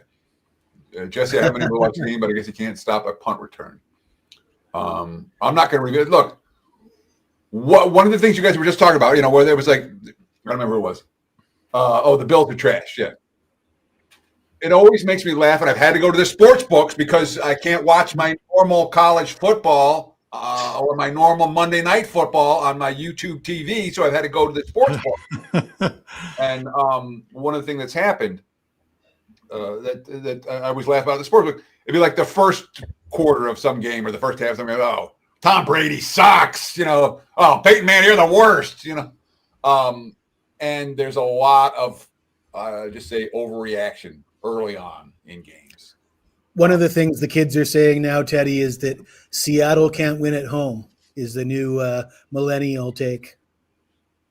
The Seabags? Well, they're a very good team on the road at the very least. We give them that credit. Well, I understand that, but I think it's a kind of a short sample size, and to think that it's advantageous for them to play on the road as opposed to, that crowd is still pretty legendary in my opinion. I would certainly hesitate to suggest that being on the road is better for Seattle than being at home. Agreed. Pat, the first and goal from the 1-yard line. I don't think Davis Mills has now become the worst backup quarterback in the league because he's had a bad first half against the Jags. No. Well, and let's point out that it wasn't just Stroud that got injured; it was also a couple offensive linemen. So sure, and the one thing that Houston did not have this year was any offensive line depth. Yeah, they had what they thought was going to be a good starting 5 coming out of camp, and then that has not worked out that way. So there's no, there was the biggest question mark coming into the season, and it's been the biggest question mark ever since is the offensive line for the Texans. Sam Darnold and Baker Mayfield at Carolina compared to Sam Darnold this year and Baker Mayfield this year? Sure. Offensive lines matter. What are you sweating right now, David? Right now I'm looking at this. You're on your phone. There was a bet you were looking at, or were you just talking as you're texting with someone? No. I'm looking at the Browns and Jets, and also looking at the Patriots. Patriots getting ready to go in, but they got stuff. So I'm looking at those two. That clock is ticking right now going on. My Ravens and my Ravens play. I mean, there's still a lot of time left. Not looking so great at the moment. I'm looking at that one too. Ravens now with the ball, just about 20 seconds left. So, he got stuffed right there. Teddy, you can get about plus 250 on the Bills right now. Josh Allen stopped on third down. They are punting. If you're still interested on it. So that was kind of my point. If I get it, I'm not going to want it anymore. Yeah. You know what I mean? I don't want it. I haven't. I know it's only 1/2, but I haven't seen anything from their offense. It's not like they're driving. It's not like they're driving the ball and then turning it over. They just aren't even driving the ball. They aren't stringing first downs together. That is not a good thing. Right now, Buffalo has a grand total of 4 first downs. They're 0 for 5 on third, 0 for 1 on fourth. 21 total plays in 5 drives, 83 total yards. They've been outgained by 2.9 yards per play. And they, at least not turning the ball over. Attaboy, way to find a positive in all of that, Teddy. I guess when you talk about comic relief and also sweating things out, I was looking at this with the Browns Jets, I guess, too, at the moment, because I'm a Browns fan, although I don't bet on them too much and try to keep that out of, if anything, bet against them. I didn't wager on that game at all, but just was looking at what's going on with that. So how do you still? So that's not something I don't understand at all, because I grew up. I like Mets, Jets, Knicks, and Rangers. I like the Detroit teams. I always liked the Tigers and Lions and the Pistons and Red Wings. I like the Michigan teams. Obviously, I went to school in Michigan. I came to Vegas. I like the UNLV teams. But at no point since I started betting would I consider myself a fan in any way, shape, or form. I'm just a bettor now. I mean, you still, if the Browns won a playoff game, would you be like, yeah, and crying and stuff, or is it just, it's a little bit? I mean, it doesn't really happen. I mean, as far as being a Browns fan, there's not really like a whole lot of great situations. There hasn't been a whole lot of positive. And I think Cleveland, I think the Browns are just kind of one of those teams. It's a little bit of an addiction. Like if you're, a fan of them, I bet against them more than, bet on them. But I'd be excited if they won a playoff game. I mean, they've only seen it happen once in the last 30 years or whatever. So I realized really quickly when I moved out to Vegas that I didn't care anymore if Michigan won or lost. There was a Michigan State coming into the big house, and Plaxico Burress went crazy, and I had to Sparty on the money line, and I'm like, yeah, I guess I'm not a Michigan fan anymore. And then they're playing for a national title in basketball. I'm like, yeah, I don't give a fuck. Yeah, I would agree with the sentiment that I'm not a fan of any team. But there's one exception, and I want to see if Carmine would agree. I would like to speculate that Carmine might have the same opinion as me. If there's one team in the world that you would most passionately support, Carmine, what team would that be? The Italian national soccer team. Oh, the Italians get it over the Canadian hockey team? Yeah, the Canadian hockey team is all right there. They just don't compete every year. Yeah. Right? But when there's an international tournament, Olympics. do you get real fired up about that? But my friend was in Vegas the beginning of this week, this past week, and I gave him cash because Circa had Team Canada to win the men's gold medal in Olympic hockey plus 170, and I put a sizable bet down, and Circa now has it at plus 155, I believe. So it's come down a little bit. You moved the number. Yeah. There's something about that particular experience that's freaking odd. I still remember the first time I went into the Stardust and I made a bet and they moved the number based on my bet. You know, it was arena football. You know, it's never like an NBA game. It was arena football. I'm like, that's so freaking cool. I just moved the number. And then I bet I popped it twice. They moved to 4.5 points. I'm like, oh, that's really cool.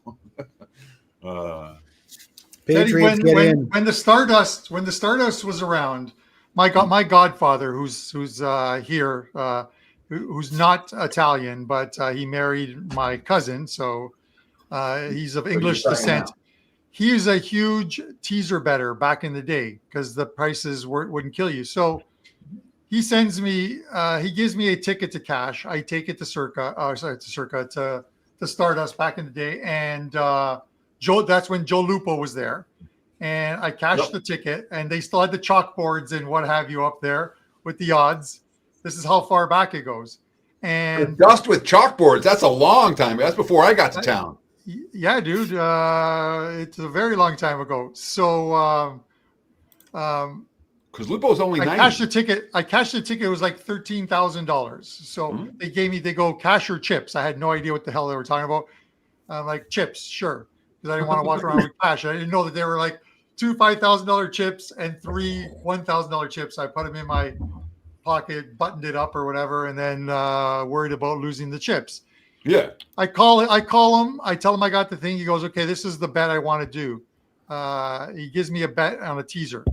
So I go back to the book and they ask me, who are you running for? And I had no clue. I understand it now, right? Who are you running for? I'm like, what do you mean? What are you talking about? The guy's like, who are you betting for? I go, it's for like my godfather in Toronto. It's the ticket I cashed earlier, right? He's not here. He wants to bet. Are you sure? So then he gets puts the bet down, and they change the line because they wouldn't take the full bet because he wanted 2 $5,000 teasers, and they moved the lines. And then I called him, and he's like, "Yeah, you can still take it or whatever." And I took the second teaser, which is weird. Bank of phones right on the side of the sports book. Yes. Yeah. That was made for guys like you. If you pulled out one of your cell phone flip phones or whatever, security was on you in they kicked you out. Yeah, in the sports books. That's how bad it was back then. So that's different eras. There weren't even cell phone when they still had the chalkboard the chalkboard lines, the chalkboard board. That's before cell phones, man. That's like 95, 94, 96 maybe. You know, cell phones weren't big till like 98, 99, 2000. I got a story for you, Carm. 2001 NHL playoffs, the LA Kings defeated the Detroit Red Wings as the 8th seed with Luc Robitaille going up against Fedorov and I remember that and Shanahan and the stacked Detroit team. I had the Kings to win the series before the series started. They lost the first game. I doubled my bet with better odds. They lost the second game. I doubled my bet with even better odds. They won the next 4 games straight. Stop. And the reason you doubled your bet twice, or you just added on to your bet? No, I added on, so it increased it by double. But the reason I was betting, the reason I doubled it is because the Detroit players were dropping like flies. Yeah, they won the first game. They lost, I think, Yzerman. Then they lost Fedorov. Then they lost Shanahan got banged up. The goalie got knocked out as well. And then you're going back to LA, and LA won the next 4 games. Anyways, I was betting with Olympic Sports back then, and after that series, I had a big bankroll. I was like 22 years old or something, so I ordered a $10,000 check to be mailed to my apartment, and I took that $10,000 US check to the bank. 22-year-old kid. I was lifting a lot of weights at the time. I walk into the bank, and the teller is just gorgeous, right? She's about my age. And she's looking at me and she's twirling her hair. And I said, "Oh, I'd like to deposit this check into my account." She takes a look at it. She says, "Oh, Olympic sports. What sport are you competing in?" And I said, "Boxing, baby, boxing, yeah." And she's like, "Oh my God, what's your name?" You know, like she was really into it. I never did tell her that I was joking, but yeah, that was a very good experience. One of my early gambling experiences in my Olympic sports, and then they had Olympic had Bet Jamaica as part of their sister company, and they tried to come out with an ATM card. I don't know if you remember that, Teddy, Bet Jamaica, where if you won, they deposited it right onto your ATM card and you could take the money out at a bar. And that's great. So I can drink more when I win. Let's run some halftime lines and bet it back. Why do you think they did that? Halftimes right now, Carolina, I'm seeing anywhere from -1.5. I see a -2.5, and I see a -3.5 right now on Carolina. Total 19.5 at all three places. They're down 10-7 at the break against New Orleans. Buffalo, Miami, second half line. Buffalo -10.5. I'm even seeing -11.5, 24.5, 26.5 for the Bills. Baltimore, Minnesota. Oh, Baltimore made things interesting for halftime. Ravens down 10-9, -3.5 second half. That's an adjusted game line of -2.5. Total 24, juice to the under. Tampa, New England, 14-10 at the half. Total for the second half is 24. There are some 23.5s out there. And the Bucks -1 at halftime. Giants and the Bears. This one just went to half. I'm seeing the G-Men +1.5 / +2.5 in the second half. Total 22.5. So that makes an adjusted game line. When I say adjusted game line, I'm just putting the halftime line into the full game spread. So if the Giants are up 3 and they're +2.5 in the second half, the adjusted game line then becomes Giants +0.5 point. Sean Higgs, welcome to the program. I brought you in and didn't introduce you. Welcome. Thank you so much for being here.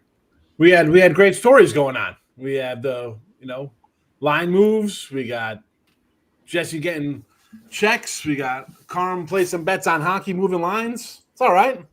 I don't mind. And we have Mills going downfield and getting the Texans a touchdown. They're only down 20-10 now. All right, back in the game. Good for the live bet of plus what I get, 15.5. So Nasty N8 is saying that I have bad audio. Ted's been doing this forever, still has horrible audio. I got a big, nice microphone right here that's just off screen. Are you guys having my audio, or is it just Nasty N8 who's having a problem with it? It got a little faded for like I hear you fine. 2 or 3 seconds. I hear you loud and clear. I think sometimes giving you a hard time. If I'm looking this way, that's one thing that is possible. Because if I look this way, my microphone's over here. So I apologize. Teddy, my last story about, or not story, but question about unregulated Costa Rican books. I think it was in Costa Rica. 4 aces. Wasn't it? Was it 4 aces that hung the line? Every book had the Super Bowl at -14. They put it at 13.5, and they stole everyone's money and left. They closed shop right after. I believe it was 14.5, not 13.5. Oh, okay. They took was that the Patriots Green Bay? Yeah, I think so. Patriots is. I just remember that one was 14. No. It was it was the Patriots. Rams. Okay. 14. The line was 14 everywhere. They hung a different line. People bet into it, and they closed shop. They're out of business Monday morning. Never paid a single penny to anyone. It was the greatest theft. Not great for the people that lost the money, of course. Anyone bet anything here at halftime? Panthers 2.5. Bills 10.5. Ravens 3.5. Oh, why not take the Dolphins? You're going to give it 10.5 with the Dolphins. Have the Bills look good this first half? No. Going to come out here. They have looked, Sean, they've looked absolutely miserable. I'm watching the game. I think Teddy went through the stats for them. 4 total first downs, 0-5 on third downs, 1-0 on fourth down, 87 yards of offense. They have not moved the ball. This is like the Steelers game. 11.5. Steelers were +9 last week, like in game live, and like maybe 8 at halftime. This is like the same feel to this with Miami. So you don't think that the Bills will get this within 4 points? I think he said it's 11.5 for the second half spread. 10.5, 11.5.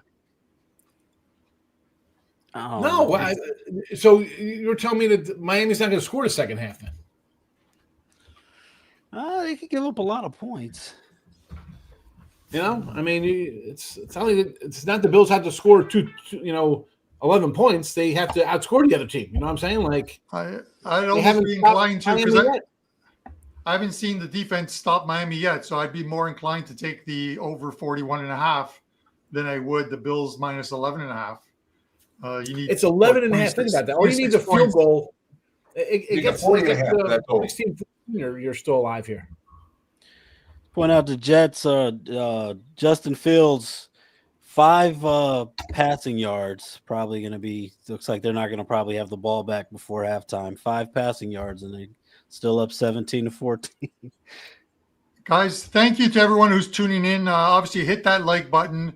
We got Raw Reviews with a little cash dono there. Thank you, Raw Reviews. We appreciate that. For you guys that don't know, anyone who drops one of those donations in there, at the end of every month, the powers that be at WagerTalk find a charity, and all the money that comes in from any of the shows on WagerTalk TV goes to a well-deserved charity. I think the last month got split between a couple of charities in Vegas. I think one was like we help Opportunity Village. There's a really good charity out here called Opportunity Village that helps people with disabilities get jobs and stuff like that. And I know that we've been doing stuff with them for a long time. So I believe that's where the Vegas money gets donated. But anyhow, it's nothing. It's not going to any of our pockets. We'll donate it. But we really appreciate all of that. Thank you, Cool Golf. We're trying to keep the lines updated every, at least a couple times an hour. Let you know what's going on. Daria Hardaway, Teddy is hungry. Yes, I just finished my lunch now. Thank you, or my breakfast. I am. Hey, what'd you have? Over 19.5 team total, betting on them scoring and opening the floodgates. And you guys want 19.5 with the Bills? No, I didn't want that guy's 29 that he had.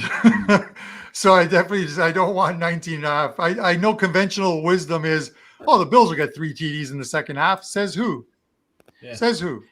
Seems easy. I like it. I like it. Maybe I'm crazy, but Rob Vino is David. Rob Vino is like the master of team totals. This man. Let's find out. Wait, because Dave made a bet. What do you want me to try to get down on, Dave? I actually like the Bills team total over 19.5. I do. Yeah. Over 19.5. And Rob Vino. Dave, I love your positivity. I'm a Bills fan, so please, man, I hope you catch that ticket. What do you like, Rob, at halftime? Anything stand out to you? Tampa Bay before it goes off -0.5 second half here. Tampa Bay wins this one. Tampa Bay, I got them only -1. I'm not seeing -0.5. You still want it? All right, then it moved. It's okay. Let's go. Lay it. TB -1 second H. Oh, so that's actually TB +3 full game. Full game. That's Sean Higgs. Now we have Rob Vino. I'm not saying do it, but I'm just curious. What's the Bills money line price right now to win the game? That's how Bills win the game. +220. Oh wow. That's it? Yeah. That's crazy. I'm not interested. Yeah, the price is wrong on Buffalo. Rob Vino, anything you like at halftime? Miami -330. Hello, fellas. How are we today? There he is. I'm way more inclined. Rob, I don't think your mic's on. You're talking into your I think you got your computer mic on. Your mic's not on. Oh, wait a minute now. I mean, we can hear you. You're just not as loud as you normally. Yeah, it's not loud. Comments are going to come for you. They're really policing the audio today. Well, just They're a few on it. seconds here. The audio Cops are coming. It's better than the grammar police. So. Oh my goodness, the name butchering police. I love when they come for me. They come for me every day. Sean Alvarez. We got to start dancing for Sean Alvarez. Sean Alvarez. Would you like? Are you doing anything at halftime, Sean? The only one I was looking at, I was hoping maybe the Browns tie it up, just take a field goal. I like the Browns in this game to win against the Jets. I think the Jets have gotten a lot of things going their way, so I want to see what this halftime line is when we go to the second half. Right now, I'm seeing Cleveland -1.5 / -0.5. Take that now because the Browns are going to be. I mean, I do like that live. Yes, yeah. It'll be tight. The Jets. You want the Browns -1.5? Yes. Sean Alvarez. So the Jets should just punt every time they get the ball, and they won't have anything to worry about. So I got a message from Sean this week. He says hey, look, I'm kicking your ass at NFL. That's not what that's not what I meant. Patriots to the house for 50-something Big yards. play, But Patriots. congratulations, Sean. You did pass me with NFL. You are kicking my ass, and I'll be the first to congratulate you. I mean, we're right there any weekend. Trevian Henderson takes it to the house for the I'm Patriots. excited, Sean. Already? Yeah, already. Fuck. Now what can you get, Tim? Yeah, look at all that passing happening in that Patriots-Bucks game. He broke one for 55 yards. Neither one of these teams can run, by the way. Did I say that neither one of these teams could run? 55-yard. It was only 55-yard rushing, TD. Well, I figured it was bullshit. Wow. Last 30 days. All right, guys. Sean Alvarez, 60%. Very nice. Sean Alvarez is here. So, guys, I am out. Wish you guys all the best of luck. Make some money. I'm going to a different pub than Joe because she's like about 5 hours away from me. So And I actually just found something that makes me feel better. Carm, have a great afternoon, buddy. Thanks for joining us. We really appreciate you taking the time. Thanks, guys. Carmine Bianco, the nicest guy in show business. Before I go, Teddy, before I go, for you guys, if you're looking for a game tonight, 8 o'clock, I have a 5% play up at WagerTalk, wt.buzz/CB in the NFL tonight. That's it. Yeah, let's promote for a minute. Who's got stuff to promote? I got to play on Sunday Night Football tonight if you want to get it right now. I found someone, and I'm so happy about this. I found someone who's doing worse than me in the NFL for the last 3 days. That would be Prez. Prez is below me. And I don't know why that made me happy, but it does. I don't wish ill on his clients. I don't wish ill on my clients, but I freaking hate losing, and Prez has at least been worse than me, so I get to make fun of him. That being said, I mean, if there's one guy I want on that list, it'd be him. But now I lost my train of thought. What was that? Sean said something. You're selling. You're saying who wants to sell tonight? Oh, yeah. So what do you guys got going tonight? What do you guys have on the website at WagerTalk.com? Promote. Jesse. I got a college basketball play up for this afternoon. Probably starts in a couple hours. It's the West Virginia Lehigh game. I've got some insight into that one. My NFL slate's already done for the day. I'm already looking at college. I've got a 5% play lined up for next Saturday. I cashed in my 5% play this Saturday on Kentucky. They won by 30 plus as a 3.5-point underdog. So I was pretty pleased with that. No sweat in that game. and I started out this season on fire with the NFL. And as much as I enjoy winning with the NFL, I put way more effort into handicapping college football. I cover every game in week 0 and week 1 for WagerTalk. I put a lot of effort into it. So I didn't start off the season great, but I'm on fire with college football now, and it feels kind of vindicating. So I'm quite happy about that. So next weekend's Weekend Warrior is going to be highly sought after. Weekend Warrior package, of course, just $49 gets you every play in football for any of our cappers at WagerTalk Saturday, Sunday, and if they're involved Monday night, you'll get that as well. David, what do you got going on? Well, for us today, I do have NBA best bet going tonight, and also have a play in college basketball going today as well. Most of the football for me was going early. I'll just say it on here. One more play that I do have today in the NFL. I am on the Cardinals on +7. I do have that up there as a premium. So if anybody wants to tail that, I'm on that one. But yeah, so unlike Jesse, I started off on fire in college football, and lately in college football, it's been a little bit of tough sledding, but going better in the NBA right now. So I got a couple of basketball plays. I think that there's a few discrepancies up there in the market with everybody so focused on football, but right now, college basketball and even in the NBA, you can find some good spots. So got a couple plays up there still going about 6 p.m. Eastern time. So there's still time to get those. Sean Hicks, just real quick, anything you guys want to promote right now? I got my Monday NFL up right now. The afternoon games, I didn't put a package up. The line had moved from where I got early action, so didn't put anything up on the sites today. Check out Sean for Monday night. Rob Vino, anything you want to talk about? What you got going? Really quick, Teddy. The top play in the NFL today goes in the 4 o'clock slate. So we do have a late play still up there, 4% best bet. one college hoop, one NBA for later tonight. Also available right now, WagerTalk.com.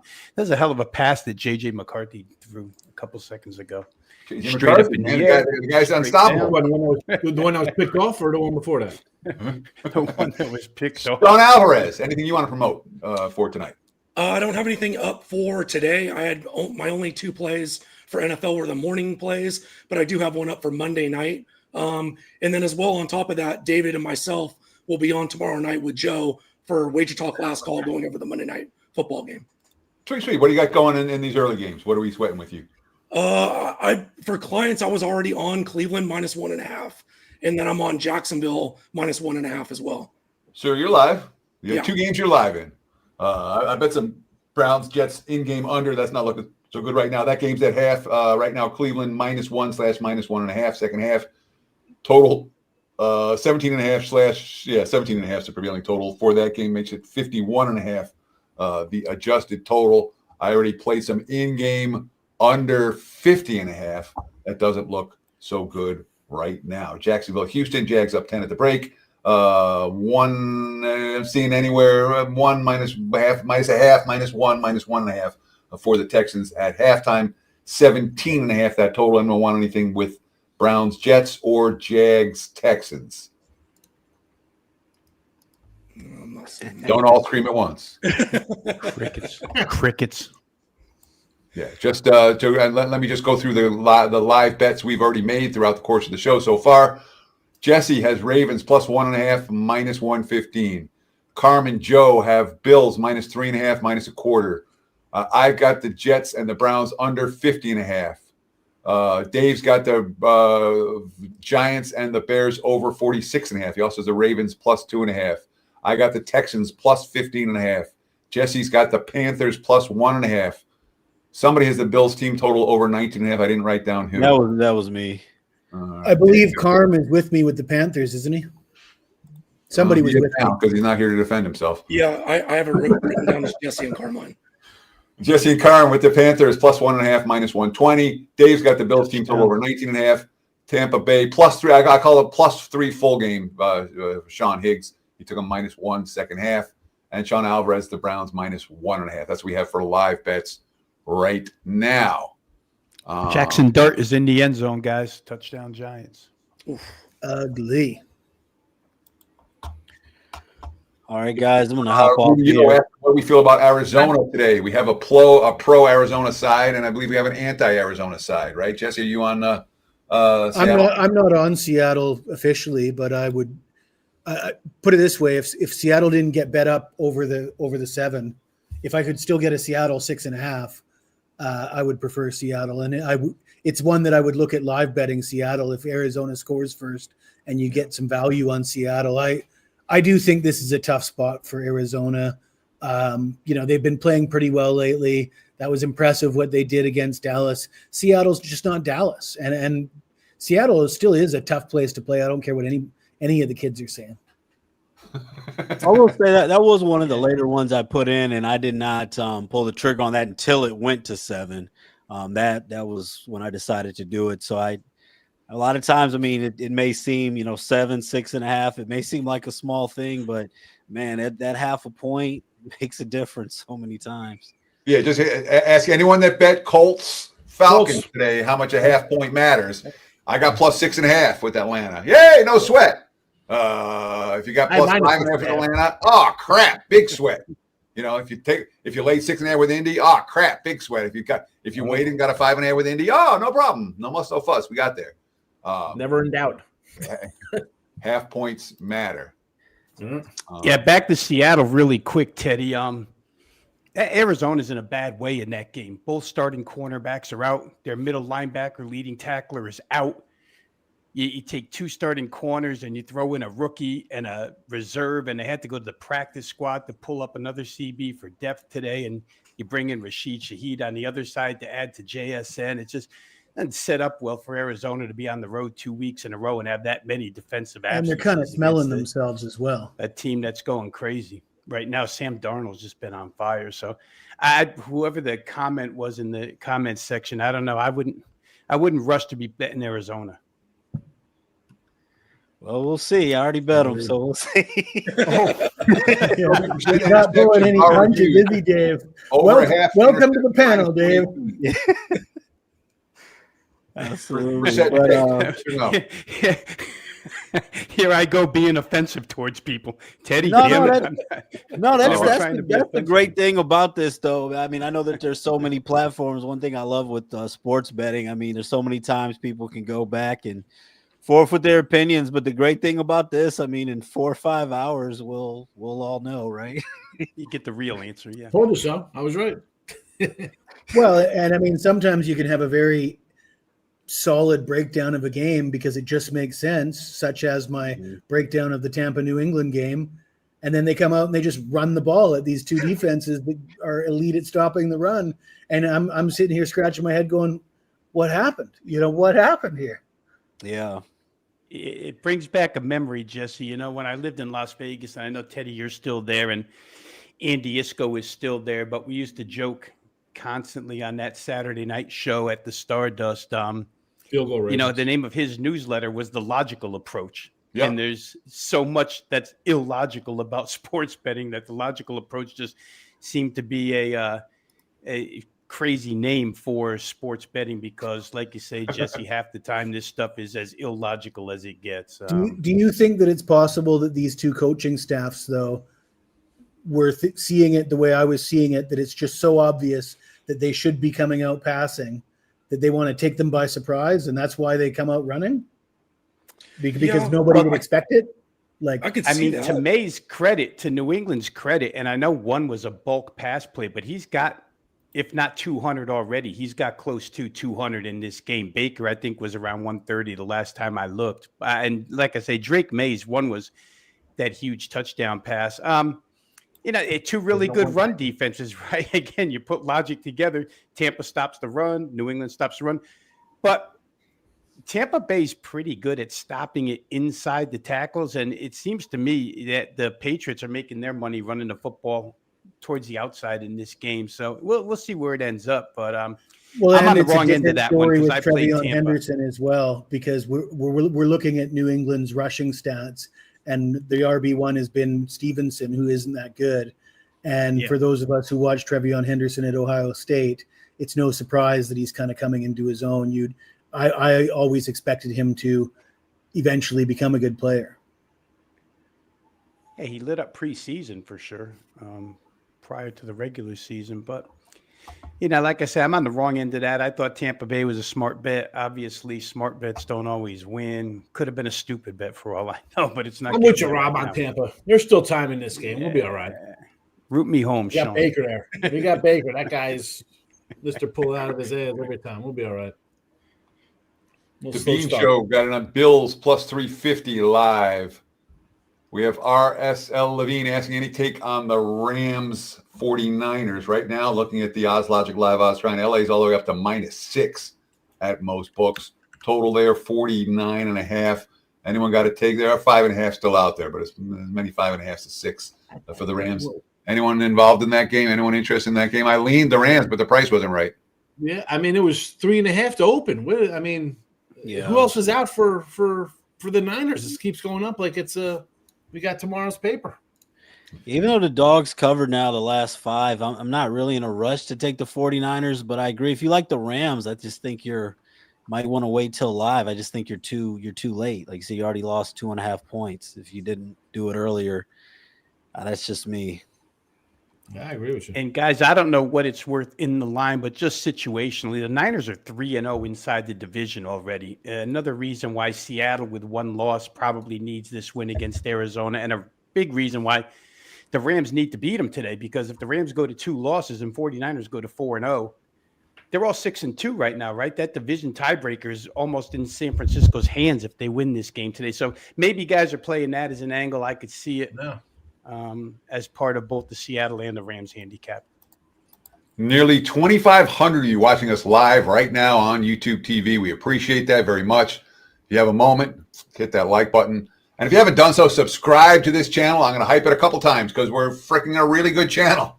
There's a ton of quality content every single day, whether it's Rob Vino's videos, Jesse Schul's videos, Sean Alvarez, with Dave Delano's putting them up, John Higgs, We're all doing live video content. We're all doing content together. Get instant alerts every time we go live. Subscribe to the WagerTalk YouTube channel. And if you like this content, tell a friend. Tell them to subscribe too. We appreciate it very, very much. Paco Healy asking, and anytime I get a chance to talk about Paco Healy, I don't know why I like this guy so much. I've met him a handful of times over the years, and he's always been in a good mood. He's always excited. He's always like, hey, what's going on? I just like Paco. He's a good guy. Sean, do you have anything for Delmar today? Sean. Paco is definitely awesome. I met him at Westgate during one of our meet and greets. He's awesome. Yeah, he's just a good guy. Today. The Breeders' Cup was such a overwhelming as far as work goes. This was my my slow week to try and get back into things. Teddy, can I pick up where you left off about the quality content on this channel? Please. You did mention Sean Higgs, but tonight during Sunday Night Football at halftime, Higgs puts out a show that I think is one of the most quality shows. Take it easy. Don't steal Teddy's thunder. He does a Monday. He thinks he's got the best one. Well, Sean does it at halftime of the Sunday night game. Look ahead lines. But the thing is, the lines that you're targeting on your show are gone by Monday morning. Sure. He's taking advantage of before the books wake up. You look at the injuries, you look at the way he does the which way is this going to go, and he's going to get you 3-4 points against the spread on several games. Whether that actually translates into wins or not is up to you, but you'll get the line value out of watching the show, especially for amateurs that aren't able to make those determinations themselves. If you're watching Sean's show, he'll point you in the right direction, at least of getting the best of the line for next week. The Washington game, I said, man, Washington looks terrible. Takes the Chiefs -3 next week. Then all of a sudden you get a broken arm and the line's 9. Genius, Sean. Genius. See, I told you. Not only is he sharp, he's clairvoyant. Look at that. Let's keep building on quality content, Teddy. I just want to plug really quick here, shamelessly, the WagerTalk College Basketball Show. Full Court Press, myself, Brian Power, Adam Trigger, 10 a.m. every morning. We started last week. I've never been so tired in my life as I am today. We had a blocked field goal. Unbelievable. What we had to split picked off. Sorry, 360 college basketball teams amongst the three of us. But we came out of the gate firing. I mean, one of the staples of that show is a 3-leg parlay where each one of us contributes one. We hit that parlay 3 times in the first 5 days and almost had it 4 out of 5 on Friday. We hit 2 out of 3. So college basketball season is here. Tune in 10 a.m. Eastern. Yeah, 10 a.m. Eastern, 7 a.m. Pacific. Wow. For a Full Court Press on WagerTalk. Hey, TV. Rob, do you got any plays on Lehigh, West Virginia today? You know, we played West Virginia opening night just because of Ross Hodge being the new head coach there and slowing the tempo way down, North Texas down. One of the best quotes, Jesse, I saw out of that guy was, we're going to play exactly like the University of Houston. Who wouldn't want to play like the University of Houston? And that's the culture he's building there. So we were on the under, I think, opening day. I saw a little action toward the over. So Lehigh just played Houston. Too low. Speaking of. So yeah, and that game went under. So I got to play on tonight's game, Lehigh and West Virginia. You can probably guess what it is. It's logical, Jesse. It's logical. Yeah. So tipping off in like 4 minutes, right? Yeah. So yeah, I'm on the under 140 in that game. It's just as raw. I've been watching the show.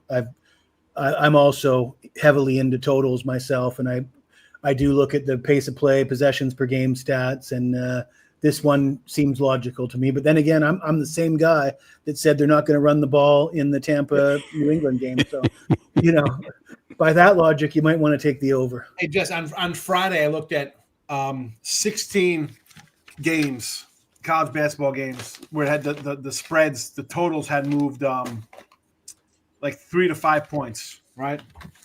So I'm like, I wonder if you just picked one side. If you went to say you go opposite or ride the line move, right? Like you take a 148 down to 143, everybody's pounding the under, right? Would you think like, hey, it's 143 and a half. They open at 148 and a half. Do I go over that 143 and a half, right? Basically saying the bookmakers are sharper than the money, right? Yes. Well, that game ended at 130. by the way. Yeah, From week 1, week 2 of college basketball, I would not be doing that. If you follow the screen and scrape along with these 16 games, there were 16 of them I wrote that were three or more point totals. You would have went 12-4 following. Even after it moves 3 points, you're still going 12-4 on them on Friday. Just siding with the bookmakers' opening line. Yeah, yesterday went 1-1. No, the bettors beat the bookmakers. The Bettors first couple of weeks, good. the edge is with the bettors, not the book. It doesn't last long. By the end of November, that's gone. But the first couple of weeks, the bettors will have a better number than the bookmakers, and especially for totals, don't fade those moves. Either back them. The totals are crazy. Yeah, I mean, doing that show 5 days this week, you see 7, 8, 9 point moves that we're still getting over the total. You know what I mean? Moves towards the over, still going over the number. I think there was like an IUPU game. The IUP game was 185. Yeah, we got bet up like 18 points, didn't it? Yeah, it's absolutely a lot of it's. Did it go over that number, by the way? No, you would have lost, because I think if you would have had the 184.5, I think it ended at 184, so it was right near it. You know, it's because they had that $1 plus $3. That was a good win. They had that 118-102 game against Ohio State to open up the season. 118-102, no overtime. It's like a touchdown for the Ravens. They're calling him short, but it didn't look like a touchdown in live time. Did they take it back there for Bateman? We're gonna. All right, guys, I appreciate it. I'm gonna run here. See you later. All right, David. It's good hanging with you, Dave. David. Pleasure's mine, man. Good luck today. Later, Dave. Thank you. You too. Yeah, take it easy. Thanks. Here's a question from Shane Russell. I'm a diehard Packers fan, but can't see them winning Monday night. Going to be a chilly game. Any thoughts on the Monday night game right now? Green Bay -1, -1.5. There are some pick'ems. Total 45.5. Phillies, Eagles, and Packers. Monday Night Football at Lambeau. And I think it's a good buy low sign time on Green Bay after they lost a game they shouldn't have last week. Anyone disagree with that? But is it a buy low though? Ted, like, when is it a flat spot? Okay, they had Aaron Rodgers week before, but this is a team that also, how'd they look at Cleveland? How'd they look at Arizona? How'd they look at Dallas? Sometimes you're just an inconsistent team that's not that good. So the thing I've seen from the Packers this season, and it's been pretty consistent, when they're stepping up, they're interested. When they're stepping down, you can't lay points with them. You know, they're not a let's lay a price. Inconsistent is the take. And, well, they're facing the team that won the Super Bowl last year. On Monday Night Football at home, if that's a flat spot, you know, then they're in trouble. No, I agree. This is what I'm looking at. It could be a weather game. It could be dominated by the running game. Saquon went off last week against the Giants, right? But aside from that game, Saquon's been pretty average all year long. And how much do you want to read into running all over the Giants? Like, running all over the Giants, is that the same as running all over the Packers in a game where they can really key in on stopping the run in a potential weather game? I think it's a good buy low spot for the Packers, but I like the under as well. You also got a bye week for Eagles, and they got Detroit next week. So out of the two games, where are they going to be like the most fun? Are they at this point? We're talking about home field and stuff like that. We're talking about the AFC West. So the Eagles are in a spot where you drop two of these, and now you're kind of dropping down in the playoff kind of. So they're just as I don't think there'll be a better spot for them. Like next week, it's not going to be a better spot as coming out of a bye. And plus, Green Bay, you know, they just lost Kraft. He's like their the safety blanket. That's a big loss for them. It is. And I think the Packer defense is woefully overrated. I mean, I don't think they get enough flack for not being that good. Like you beat Detroit week 1. Look at this against Washington. Well, how good's Washington been all season? Whether Daniels played or not, they weren't a good team. I'm not impressed by that week 2 win on a short week. And then you I don't know. I'm not. I was high on the Packers the last couple of years. This is not a Packer. I'm not a Packer backer. I'm sorry. I think the Eagles, this is a spot for them. Bye week, they got to win this one. Forget about next week. This is the healthiest they'll be coming out of a bye week in November. The best game you're going to get out of them. Well, and the way to beat them all season long, Sean, has been pick on those corners, right? Ringo and Adoree Jackson. They've been so weak defending the pass. And, you know, to his credit, Howie Roseman tried. He went out and got Jair Alexander. How much of the Packer playbook does he still know, I wonder? But they should be ready for this. They're used to blocking Micah Parsons. Hell, they've seen him twice a year for every year that he's been in the league. So going in. Parsons not that big of a deal here. It's I kind of think the Eagles are the right side in this game, but again, it's the NFL. Who knows? The Packer wide receiving core has been banged up all season long. Who's in? Who's out? Who's not in? Who's not out? I don't know. I would probably lean Eagles in that game. I will say this about the Packers receiving core. The one thing they have a bunch of options, so they can handle an injury or two or three. They spent a lot of draft capital on receivers in recent years, and even though they don't have the gimme number one receiver, the depth is there. Beat Daddy salutes you, Mr. Vino, and salutes Sean Alvarez, and John Alvarez salutes him right back. Hello, Beat Daddy. So Tampa's going in, but if it keeps on pace with the way the Panthers and Giants did, we'd probably have a fumble here. The way those teams just fumbled inside. Yeah, the Saints forced a fumble, I thought. Yeah. Panthers fumbled on the 17, and Jackson Dart fumbled on the 18, and now Baker's here on the 10. We'll see what happens. Yeah, and shame on me for not mentioning Howie picking up Jalen Phillips, pass rush end for the Eagles to help out there too. I mean, that team just does what they feel is necessary to cover up weak spots. Robert S. I'm in the Philly area. The Eagles are very focused on this game and are still pissed off over the Packers trying to ban the tush push. They're coming in with a tood. You got a tood? That has been a subject of conversation here in the Philly area. Believe me, they are not happy. Matt LaFleur wouldn't answer that question. He didn't want to talk about it, but yeah, they hold a little bit of a grudge for the Packers voting against the tush push or brotherly shove.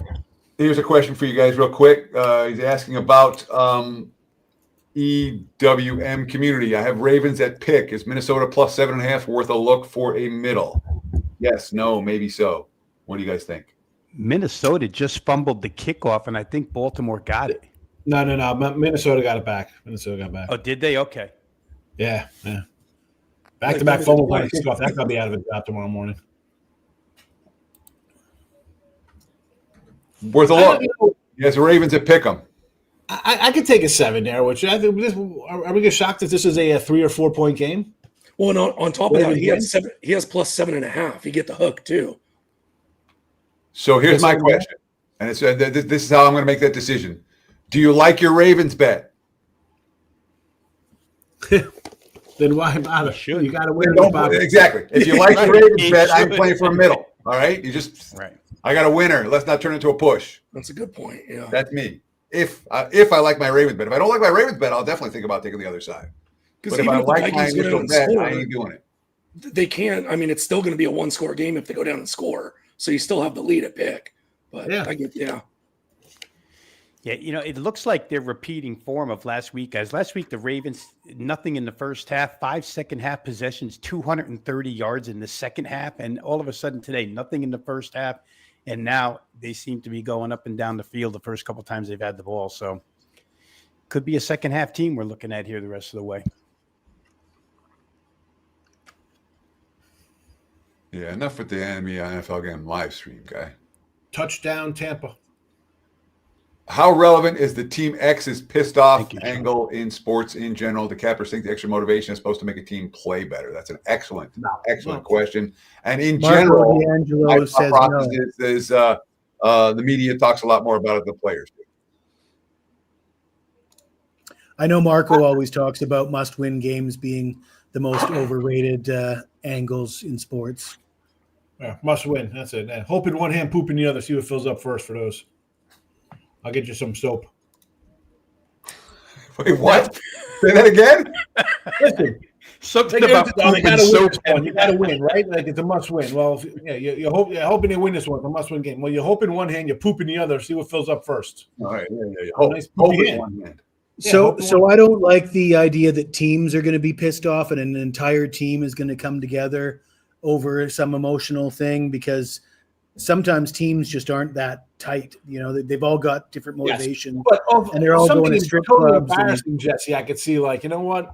Like we were talking about this last week. We were talking about the Seattle. We were talking about Seattle Kraken, and he had 10 shots on goal in the game. I'm like, oh, when they playing again? I mean, that's embarrassing. Like your coach would be like, how the hell are we going to win a hockey game? We take 10 shots. What are we going to win? 1-0? Like, that's a spot where the team's going to be like, all right, we're embarrassed that we took 13 shots in an overtime game, 10 in regulation. They came out and won the next game. They came out and won 3-1. I like revenge spots for players. Team. Like when a player gets cut by a team and then he goes to face his old team a month later, a guy like Russell Westbrook facing the Nuggets after the Nuggets snubbed him or something along those lines. When you know he's going to get the minutes and he's got to be in his bonnet, and especially in a league like the NBA where 90% of the players aren't even trying. So if one of them breaks the bro code by actually trying in a regular season game, they're just going to dominate. I honestly think the NBA has a bro code where it's like we're not supposed to even try. Jesse, you know what? To your point, the NBA is full of pettiness. That league is just full of petty players, and they do. You can handicap that stuff in the NBA because they that stuff lingers in their heads. 805 Noodles. Hope is a great angle. We're all doing it right now. The NBA is also full of guys that are capable of going off for 20 points every night, but they just don't get up for the game. They don't give a shit. And if you ever give them a reason to give a shit, they will get their 20. Adam I like the whole angle, and teams that are due are always good to bet on too. If they're due, they're due for a win. They've lost 7 in a row. They're due. Yeah, the Clippers were Guys, due last night. why is Adam Thielen going nuts on the sideline? He got called for a illegal block, and he went. He actually was in the ref's face, and the ref had to push him off. He's just trying to get kicked out of this game at this point. Why are they going for a 2-point conversion? Is what I want. Because they're down 21 to which one? The Bucks were down 21 to 16. You're only at the 2-point conversion. I'm like, wait, come on, Sean. You're in the fourth quarter of those games. Live lines: Browns minus 2.5 with juice. I'm seeing minus 140, minus 145, minus 150 for Cleveland. Minus 2.5 total 47.5. Tied 17 all against the Jets, New Orleans and Carolina. Panthers. The Saints minus 2.5. There are also 1.5s out there total. Full game 28.5. Juice to the under. That game going way under. So I can see a 30.5 live total here with Buffalo and Miami. Dolphins now 8.5 point favorites in that game. Jacksonville minus 9.5 total, 49.5 against Houston. That goes 23-10 in the third. Baltimore minus 11.5 / minus 12.5, 47.5. Something just happened there. I saw a 9.5 just pop. So did something just happen on that I missed? Which game? Baltimore, Minnesota.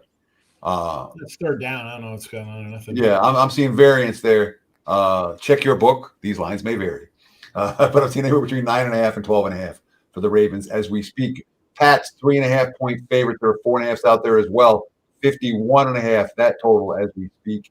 And the Giants, 3.5 point chalk in Chicago against the Bears. There are 2.5s out there as well. For the 2.5, minus 150, minus 160.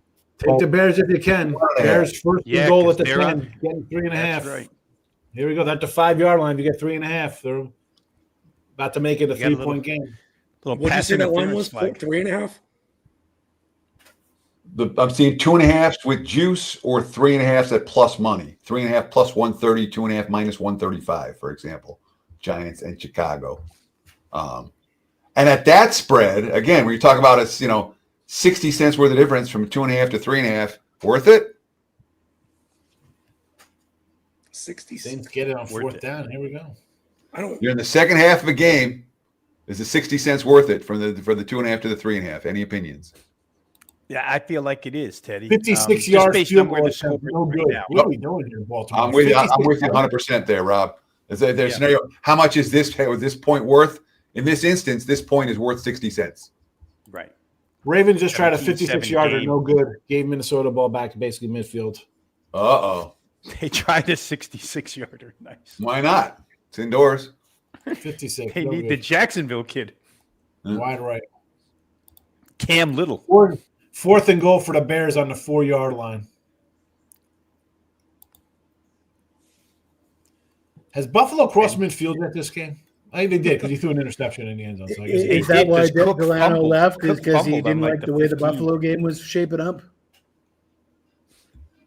What happened there, Jess? I'm sorry. How do you throw that pass? Well, Delano did put a live bet on Buffalo, so he must have been pissed about that and left. It was pretty, Sean. Pass. You saw that, yeah. Which one? My Which pass? 60-cent take just went down the drain. On who? What game? Bears. Caleb Giants. Williams. Oh, yeah. Well, they got the field goal there, 17-10. Shane Russell asking about the Steelers or the Chargers. So that's the only thing I got to hype today. I get to hype my play for the Sunday night football game. Check out my homepage at WagerTalk.com, w.buzz/TC. But realistically, don't buy a play. Get on board with the package. I know that my plays haven't been great lately. They're not going to suck forever. I promise. I'm pretty confident. And you can get my play right now. Again, w.buzz/TC. Anyone of you guys got an opinion on Steelers or Chargers tonight, or the total in that ball game? I like the Chargers myself. I know that they're banged up on the offensive line, but it reminds me of the Touchdown, Josh Allen. The 49ers Rams. Earlier this season, the 49ers were really banged up against the Rams. And I had said, we've seen this 49ers team dealing with injuries for the last 2-3 years. They've seemed to persevere and remain competitive in these situations. I sort of feel the same way about Justin Herbert and the Chargers. Like they always seem to have bad luck with injuries. Herbert's always banged up. The offensive line, the receiving core is always banged. Justin Herbert just seems like a guy that thrives in situations of adversity. And let's face it, the Steelers' win last week was very fraudulent. I disagree with you, Jess. I took the Steelers here. But did you I've seen their win was offensive fraudulent? line problems. 2-point conversion there fails for the Bills. No 2-point conversion. All goes down. We saw it against the Giants. They couldn't do anything. Last week against the Titans, bro, they got to run their own quarterback sneaks because the line can't hold up behind the pressure. I think let's do some alternate Watt sacks. Alternate Watts sacks tonight. 2-3 sacks for this cat. So is what you were saying they're getting it done with smoke and mirrors? No, it sounds smoke and mirrors. When you have a Pro Bowl lineman, your line's holding up, you look like a good team. When your offensive line's banged up, they look terrible. That's how you lose to the Giants. That's how you almost lost to the Titans last week. They almost lost to the Titans last week. I noticed they actually outscored the Titans after Alt was carried off, though. I mean, what was it, 7-0? Would they outscore them 7-0? I mean, like, come on, Jess. I think it was actually 7-3, but okay. I'm just telling you. Who's counting? I've seen Justin Herbert, like he's mobile, right? So yeah, he's going to be facing a ton of pressure. Is he athletic enough to escape that pressure with his mobility? He was sacked 6 times by the Titans last week. He's probably going to get sacked a bunch of times. I mean, yeah, it's going to be ugly. It's not going to be easy for the Chargers. I just don't have a ton of respect for the Steelers team coming off a game where they were handed 6 turnovers and they only won by a touchdown. Like, I don't know. I'm not a big believer in the Steelers. If you don't give them the ball 6 times, maybe you'll be okay. Were they handed 6 turnovers or did they create those 6 turnovers? Who did you play last week? Good question, Teddy. I don't know. You rarely see 6 turnovers. Let's put it this way: can they create 6 turnovers in this game? Oh, that was the Colts game. The Colts. That's right. The Colts. It was Indy. Yeah. And that was easy though. We were all on the Steelers that game. We thought that was a great spot for the Steelers. Yeah, and we know one thing, guys. That stadium will have about 70% Steeler fans and 30% Charger. Nobody goes to root for the Chargers in that stadium. So nope. It's almost like the Raiders here in Vegas. Yeah, I mean, Pittsburgh, they're going to fill that stadium tonight. I am. Would John Harbaugh have a job if Lamar Jackson didn't emerge? I think he would. Harbaugh was a Super Bowl winner before Lamar Jackson got there. Anyone else got a take on that? Yes. What about when he was injured and they were winning games with Tyler Huntley? Yeah. I mean, they were Tyler goes down the road and beats the Bengals and Joe Burrow. I almost wondered if they should have just kept Tyler Huntley. I mean, they were dominant with Tyler Huntley. Brian Nichols. I had a good friend from high school named Brian Nichols, so I probably haven't talked to in about 40 years. I wonder if you're the same guy. I don't remember talking to him since graduation. Maybe I went back the year after graduation. I remember hanging out with him. I like that's the end of it. You haven't gone back for a reunion? I don't think I went to my 10-year reunion. I don't remember him being there, but he might have been. Anyhow, Brian Nichols. If you're that Brian Nichols, hey buddy, haven't seen you in a long time. If you're not that Brian Nichols, as I'm assuming, anyone else lose money on San Diego State last night? I gave out a play on Hawaii. I said take him on the money line. I was 6-0 with my college football free play videos on this network. So yeah, no, I wasn't on San Diego State. Nice. Yeah, I was disappointed because I was on over, and Hawaii gets me 31 against that defense, and San Diego State comes up with about 6. So I'm not thrilled with San Diego State at this point in time. Boise State on deck. Maybe they got caught looking ahead, Rob. That team should never look ahead, Jesse. I don't know. That shouldn't even be in their vocabulary, look ahead. But you could be right. You absolutely could be right. I'll tell you who was right. Timmy Chang, who told us. Timmy Chang was right. He's the guy who told us in the preseason that it's the best version of run and shoot he's ever had there. In the last 5 weeks, they've been outstanding throwing the football. I covered Hawaii in their first game, and I said Timmy Chang has done an amazing job with this team. And, you know, it's not an easy job, Hawaii. It's not like it's easy to get recruits to come there. They're playing in a broken down stadium. He's done an amazing job there. I wouldn't be I'm guessing he doesn't want to leave Hawaii, but he's got to be a guy that other schools would be interested in after doing what he's done there. Yeah, he'd be the uninterested party. That's his place. Yeah, that's what I thought. Sure, and if you have the QB there, if you have a lifer gig, you know, all he's got to do is win there, and he can be coached there forever. And the guys that leave their lifer gigs and like, oh, let's chase this rainbow, they usually get fired about 2 years later. Literally, didn't he play there as well? Like he is. Star quarterback. No, he is Hawaii. Yeah. I was a great quarterback. I think he was. Yes. Was he Myers? No, Urban Myers quarterback. Who was they played? Who did they play in a bowl game the one time with him? With Ashley something. They had a receiver named Ashley that was pretty dominant. Hawaii got in a big bowl game with Chang. They were undefeated one year, and they got just annihilated in that bowl. I remember betting against them. I don't remember who it was. I think it was against Utah. Maybe. That's why I can't remember. They were a strong bet against. He could be bowl eligible every year, play a bowl game at home every year. I mean, it's perfect. Why wouldn't you just drop anchor for 20 years? You'll eventually get a stadium. Can we bring the NFL playoff, the NBA, NFL All-Pro game back there like the old days? It's fabulous. We don't need flag football.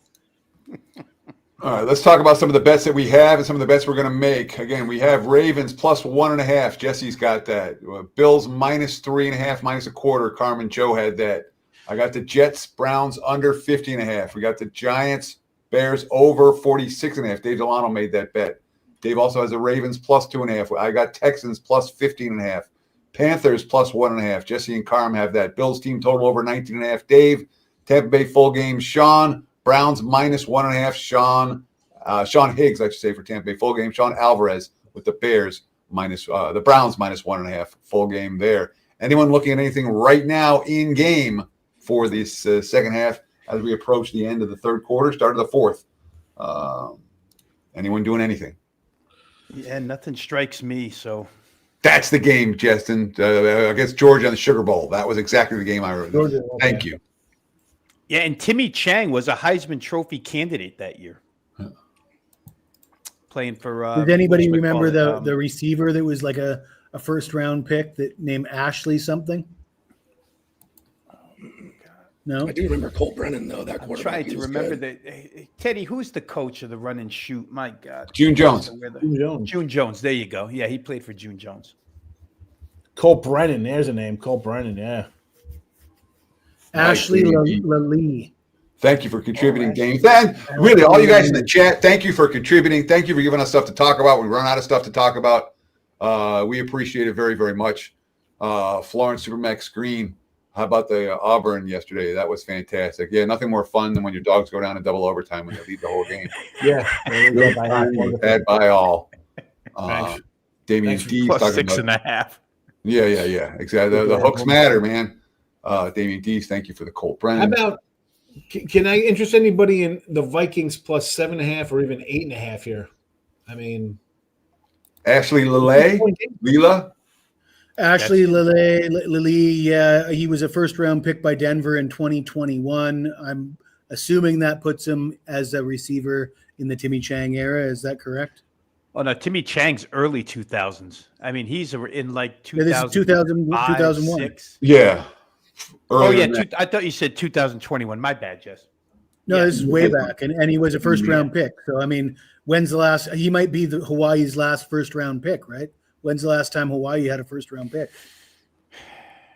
Good question. I'll look that up. You guys talk about in-game wagering. Billy Hill, Right. Billy Hill 26 really wants us to talk about in-game wagering. All right, Billy Hill. Let's see what we can find for you here. Maybe the Bucks. I mean, what can we get on the Bucks right now? Minnesota's up to 9 in some spots here.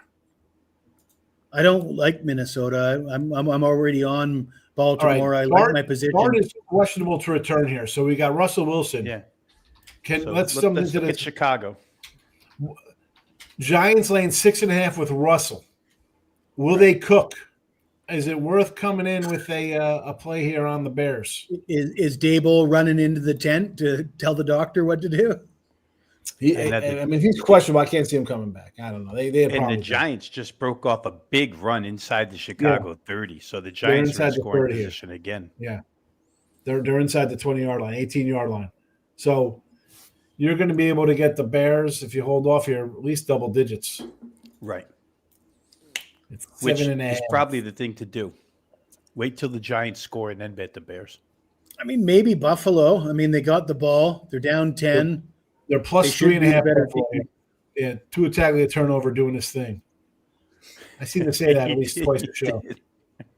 Ashley Lele is the only Hawaii player ever taken with the first-round draft choice in the history of Hawaii. Wow. They got a bunch of second-rounders. I can't believe Carolina. Again, I got a -3. It's going to be a loser with a good number. Got a closing line value trophy. I got a lot of those this year. You know, it's produced a 45 and 42 record at NFL. So if you watch the Look Ahead Lines show with Sean Higgs every Sunday night, you'll get the best closing line value, and you'll still lose. You'll still lose. I didn't want to say that. I mean, really, I was on the show. I said, let's take the Bengals next week over the Jets. It was a pick of -125. Went off at 6, and they lost. Like that being said, 2 years ago, didn't you go up like 200 units with NFL by doing that? Yeah, you yet to even sniff that kind of thing. It's crazy. I'm going to lose with Tyler Show here throwing a touchdown. That's baseball, Susan. Did Dart get hurt? Yeah, in the locker room. Yes, he second did. goal for the G-man. Yep. Jags are going in. Yeah, Tampa. Yeah, I got under 41.5 in that one too. 3 points, loser. Jets in the end zone, big play. Is that Brees Hall? Yeah. Brees Hall. The rain's really coming down at Soldier Field right now. How bad is this? Now, I got a Bears under 8.5 for the year. But seriously, how bad a loss is this for them? This is a team, and I wasn't high on the Bears, obviously. You got a rookie quarterback on the road, his running back's out, their best receiver's out, and you're still losing. You can't. This is bad on that coach. You should have. You know what? The Giants have been competitive in that same situation for the last 3-4 weeks. I mean, how long has Neighbors been out for? Scatterbo's been. It's not his first game. I mean, exactly. That's what I'm saying. Like somehow this kid keeps that team in games, and Russell Wilson might not. Let's say that. Well, he just got down to the 4th and 1 here. I mean, I've been saying it all season long, though. It's just not sustainable for Jackson Dart to play the way he's been playing. He's got to learn how to play differently, or he's going to have one good, he's going to look good for a couple weeks and he's going to be gone. So 4th and 1 here. You're up 7. Do you go for it, or do you take the 3 points and get up 2 scores? You take He kicked it. He kicked it. I think I would kick it. So what are the Bears plus now live? Bears right now 6.5. I see 7.5, but heavy juiced. Yeah, 6.5 the prevailing number is what I'm seeing. Jackson Dart questionable to return. That's another thing that the OddsLogic live out screen does. It'll pop up the injury reports. When an impact player goes down, it'll pop up on your screen, so you'll know. Just in case you weren't watching, that can matter a lot sometimes. 10-19 left. The Bears might be worth taking plus 6.5. I don't know that, the problem is they need 2 scores, and they may choose to kick the field goal first, and then if you lose 20-13, you're out. But these games, the home team would generally backdoor you here. I don't know. I think plus Bears 6.5 is worth it. I think it's worth it here. Vino's got a bet. Bears 6.5 plus 6.5. Vino. No argument. And as I'm trying to, I'm not rooting for them to score a bunch because who was it? I'm holding under 26.5 team total with the Bears, so I feel I'm safe enough to go ahead and root for them now.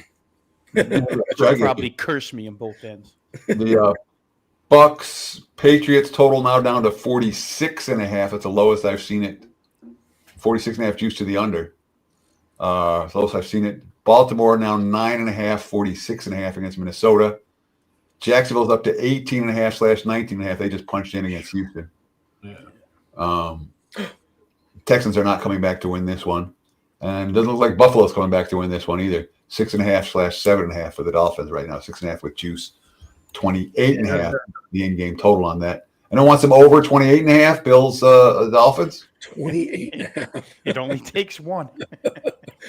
Josh Allen just fumbled. Yeah. I can do that over there.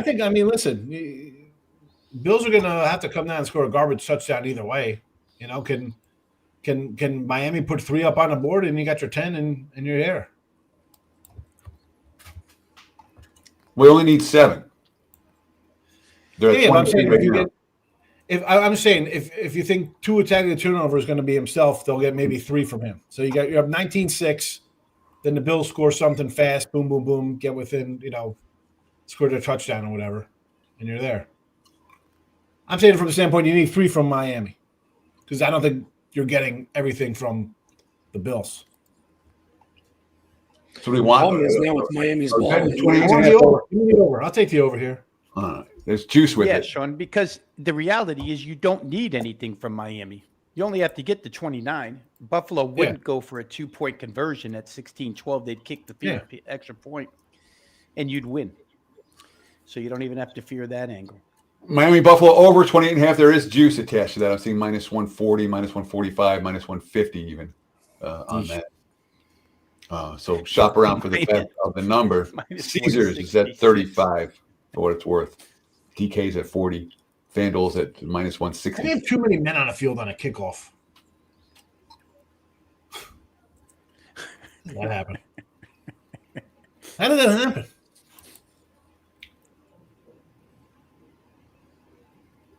Wait, what happened? There's too many men on the field for the Giants kickoff. On a kickoff?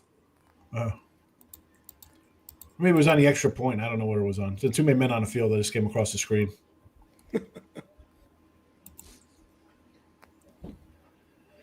I've been playing the Ravens game here. 3rd and 2 at the 9-yard line here for a Baltimore.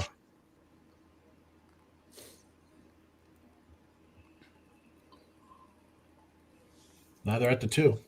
First down. Kevin Mitchell hung up his San Francisco Giants uniform, came in and rushed the ball.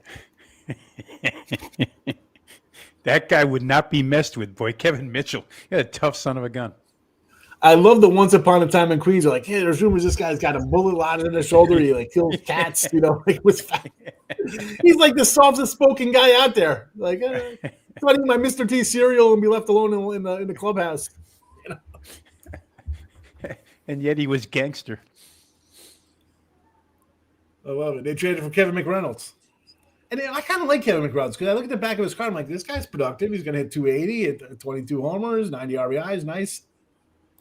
But that team was all about attitude. You had to, that's where it's your camaraderie and how you build a team. Kevin McReynolds was on the Jets when I was on the Mets, when I was still a Mets fan, and I was not a fan. Mark Andrews touchdown. Oh, yeah. All right. So we cashed that when we had the Ravens team total over 24.5 this afternoon. So that works. Good job. It didn't look good in the first half, but their second half has been good to them the last 2 weeks, Baltimore. Yeah. 16 and there's still almost 11 minutes left. So let's still get another shot. 4th and 3 for the Bears. Think you can go for it here? You know that meme with the cartoon with the stick poking something? Change 59 yards to the house. Touchdown. A-chain? Oh, there it is. Sean Cash it. There we go. Here's your 2 minutes for that one. Points. Isn't that his 2 touchdowns on the game now? He's had 2 now? That's over 28.5. It is. There you go. Well, they got to get the extra point. That's not. It could be over 28.5. Oh, man. We haven't talked about Lions versus the Commanders much yet. Bears just turned it over on downs at midfield. Actually, they're on 43. Gary Sorensen's asking Lions versus Redskins. I like the over Commanders. I don't know. I like the under. Yeah. I like the under, Gary. I would lean under as well. The Lions offense hasn't done much the last couple of weeks. Yeah. Boy, I tell you, how they even got to 24 last week was a miracle against the Vikings. I mean, they were terrible last week. But Campbell's great off a loss, right? Sure. His ATS numbers are really strong. They've won their last 12 in straight up fashion off a loss. And that, in my mind, is meaningful.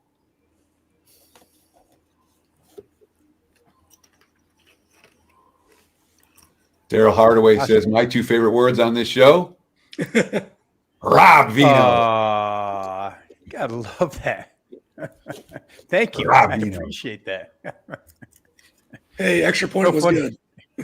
When I do the show with Ski now, he must call me Rob Vino 50 times during this show, if not Sure. There's no Rob. You're not Rob. You're not Vino. It's just a one. You're Rob Vino. Run it all together. Yeah. Ski will be like, I don't know, Rob Vino. Exactly. It's just like Robert, but Rob Vino. So funny. Our fearless leader. Sean, say something. Alvarez. Me? Yeah. Say something. Bears look like they're dead.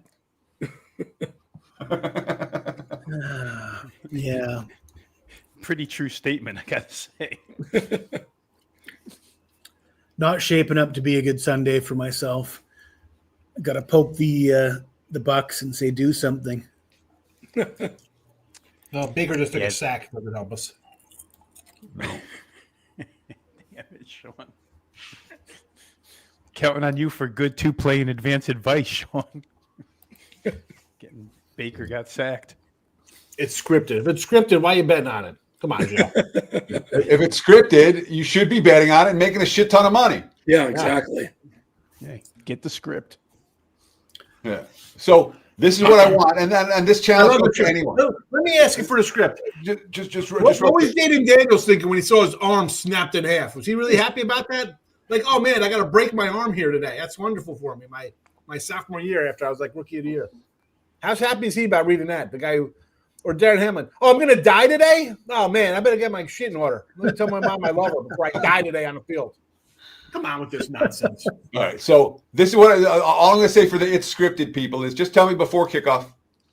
You got to tell me before kickoff. Give me the game that's scripted and what the script is.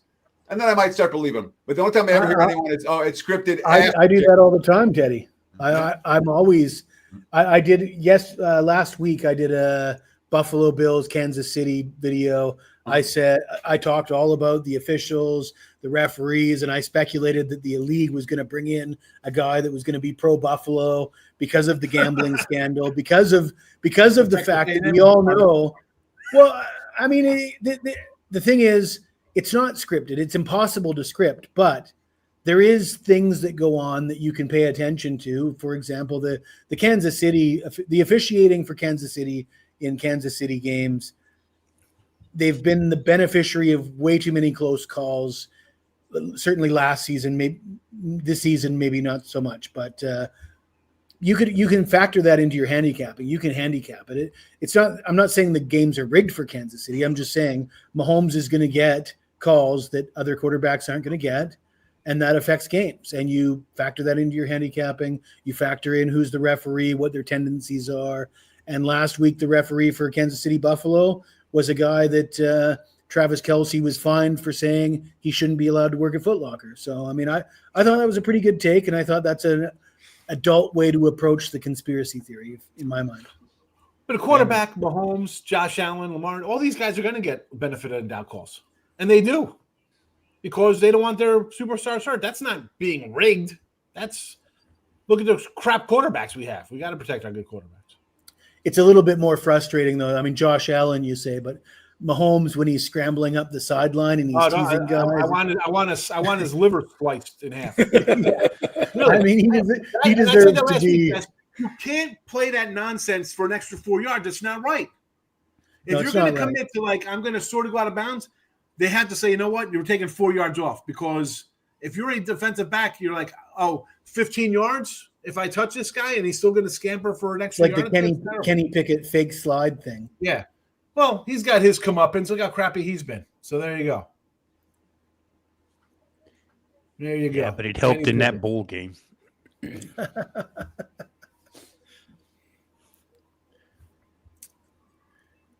Anyways, I don't think anybody should be complaining about it's rigged. What you should, if you really believe it's rigged and you think that you know how it's rigged, fucking start betting on it then. To tell us how it's rigged, and that's why you're betting this side. That's the way I handle it. Exactly. Because we got that stuff is better used. Fact that it's all rigged. It's way more applicable again, guys, in the NBA, right? We know these referees have it out for certain players. That's gone on for years. So we joke all the time about the Scott Foster factor in games in the NBA. Look at last year's finals. I mean, any professional bettor that didn't know that Game 4 was going to be rigged by Scott Foster. You're just not doing your job properly. I mean, you have to if you handicapped Game 4 of last year's finals and didn't consider Scott Foster as the referee, I don't know what to say to you. Yeah. Not scripted, but if you know, you know. Heavily weighted, let's put it that way. And so Tampa Bay. Chris Sinclair, 11 out of 10 refs prefer to give KC a favorable flag, huh? Not in Buffalo. I don't know. I got called out by Prez for not reading the UTEP study, so now I have to go read the UTEP study. You know what? I banned not the Patriots all week. Right. Robert McCormick, the extender. They're going to pull out a monster win here. Good for them, I guess. I'll take my lumps with the Patriots. I thought, you know what? Who the hell they beat? Tampa Bay can be a 3-point favorite at home off a bye week. Terrible. And yet, here we go. My only hope now is that the Patriots get a field goal and Tampa ties it up with a touchdown. No, the Patriots are scoring a touchdown here. They're on the 8-yard line after a 50-yard pass. Okay. They're going in for Drake 7. May now probably has 300 yards passing. 270. 270. I mean, the over's still in play in the Tampa Bay New England game, right? It is. They're going to have 28. What was the number you guys got live, Teddy? For which one? Tampa Bay New England over. Tampa Bay New England. I bet it pre-kickoff at 48. It was as low as 46. I don't think anybody ever took it live. I don't think anyone played it live. Right now, I think I was writing down your pre-bets as well as your live bets. Right now it's 49.5.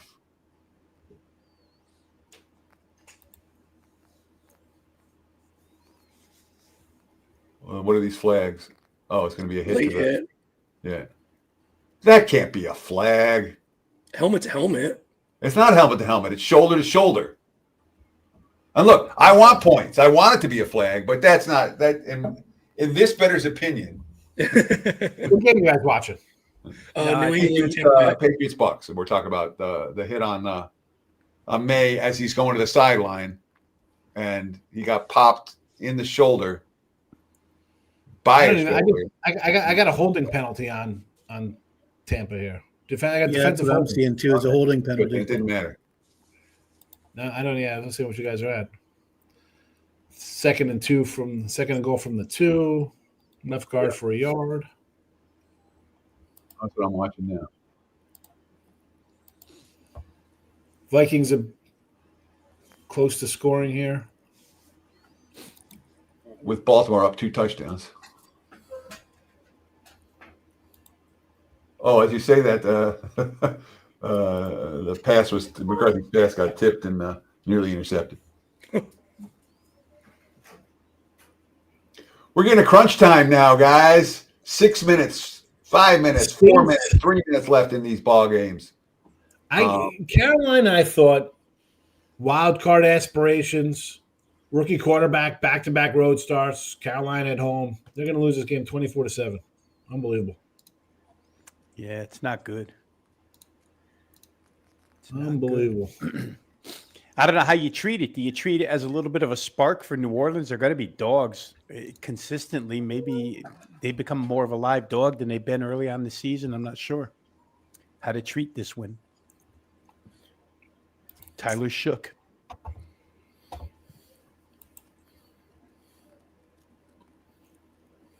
Pretty big play here, Pats. Bucks. Field goal for the Vikings. Oh no, never mind. Incomplete turnover. Pick. Oh. Turn the ball over. That's a worst case scenario for overbettors. Yeah.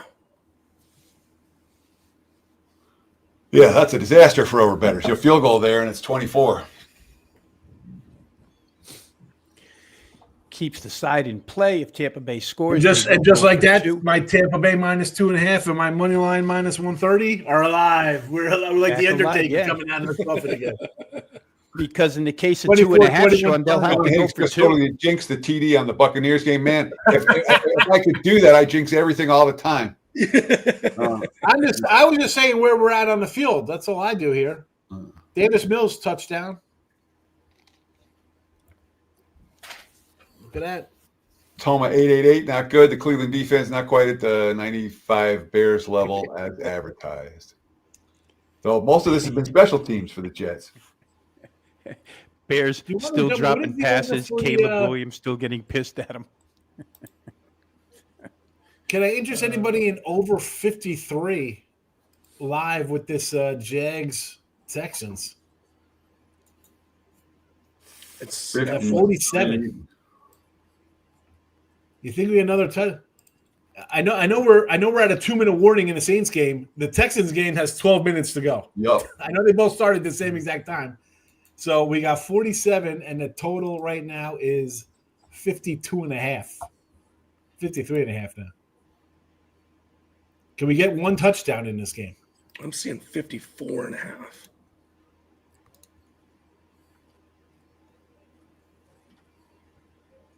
You want it? You got it? 53. I'm on this over here. My paddle's not up. 47. I'm not saying anything to the auctioneer. 53.5. Houston and Jacksonville. I mean, I think I would take that. You need 7 points from either team or anybody. Yeah. 12.5 minutes, 12 minutes. Yeah, I would take the over 53.5. John both down for the over. We'll call it the Sean and John over show. What's the total in the Bears game? 36.5. 6.5. Sign me up for the over in the Bears game. Really? Think you're going to get a garbage touchdown here, huh? You're juiced. I think so. Well, Bears are basically at midfield here. We'll see what happens. Yeah, Cole Kmet made a nice catch.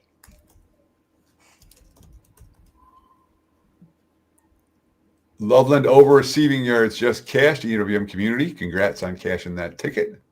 Very nice. Well done. The Saints take a knee, and that'll wrap it up. That was a top pick survivor in Circa, right? Panthers. I thought Carolina was, yeah. Wow.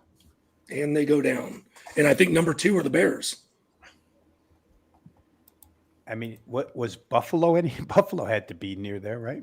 You just got to save so many teams for Thanksgiving, Christmas. Maybe you used them. It was Panthers this week was the number 1. You guys need another window open that just shows the current scores. So we figure people are watching the games and then listening to us, or have one screen on with this and one screen on their live odds screen and one screen on whatever games they're watching and all of that.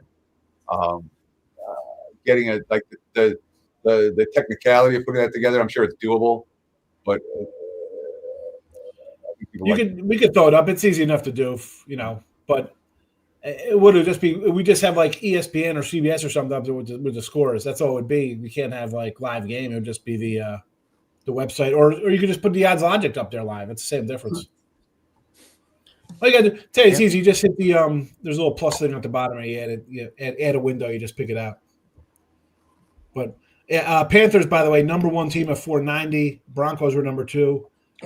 Bills tied with Seattle at 261. They will be out the window. 168 on the Bears. Look like they're going to be tossed aside. The Browns with 9 look like it's going to be a loser. Tampa Bay is 8. Houston with 4. 1 person had the Jaguars today. 2 on the Jets. How about that? Nice. Wow. 27-20 in that Jet game there, by the way. I mean, you're looking at probably 800, 700 people left out of, 18,000 to start the season? You're going to have, 400 on the Broncos, and then you got pending 2, 6, that's 4, 5, 6, 7. 790, 803. Colts people won, so I'm not going to count them. Ravens people Carolina goes home. Anyone who had Carolina is done. A 17-7 final. And if you had the over in that game, you're not feeling real too excited either. I'm going to say, not with what's left with the afternoon game here, there's going to be 800 left. Got 825, 830. Get there, Caleb. Jesus. 1 yard line, first and goal. We can catch here, Jesse. Yeah, we need someone sweating like someone who's pissed, like Prez gets, because I don't get his yeah, as he does. Caleb Williams, jump around, looked like he was going to get in. Bill's in the end zone. Baker. Oh, he tripped over. He started stumbling on his own. Baker, 3rd and 3 at the 27. All right, there we go, Jesse. That's a winner both ways. That's a winner? If the Giants are winning for the over, didn't you take over 36.5? I did, yeah. You just got it. So you need Extra an point extra point. I shouldn't go too Oh, yeah, hold on a second. Wait for the extra point to go through here. Yeah, do not. You got it. Thanks the poor guy. Sean's ahead of us. You got it. It says 2017. And we appreciate, listen, guys, we really appreciate all the likes, all the comments, all the follows. Again, visit the website, WagerTalk.com. And if you haven't subscribed to our YouTube channel. So I'm not watching the Jet game. Do it right The now. Browns just did a full kickoff. Do they have all 3 timeouts left, the Browns? 2:52 left. They're down a touchdown. They just kicked it off. Full field kickoff there. Down a touchdown with 2:52 in the game. Yes, they have all 3 timeouts. Okay. Plus Makes the sense. 2-minute warning. Plus the 2-minute warning. Correct.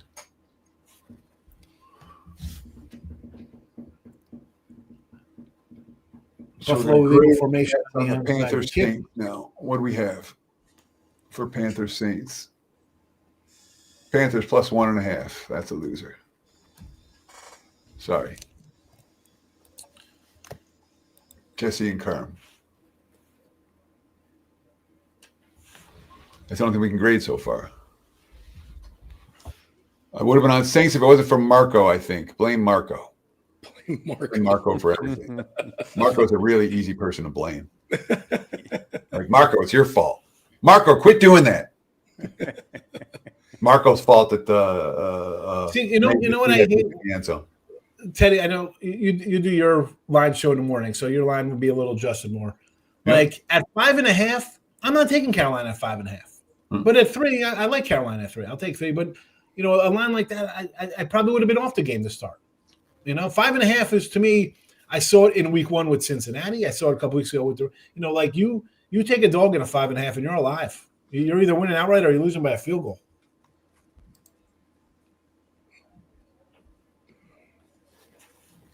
Today it was outright. Not if you had Atlanta plus 5.5. Almost interception for the Patriots. Yeah. 4th down. Bucks on life support. Or we just get through the 2-minute warning.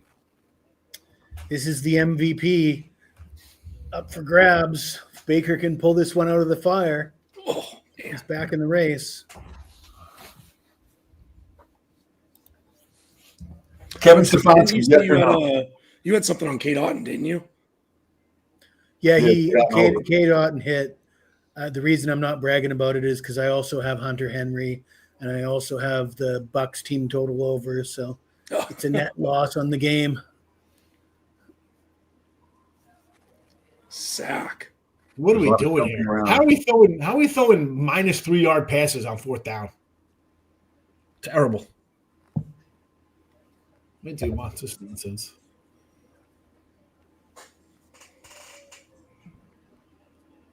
Well, Jackson Dart had a concussion.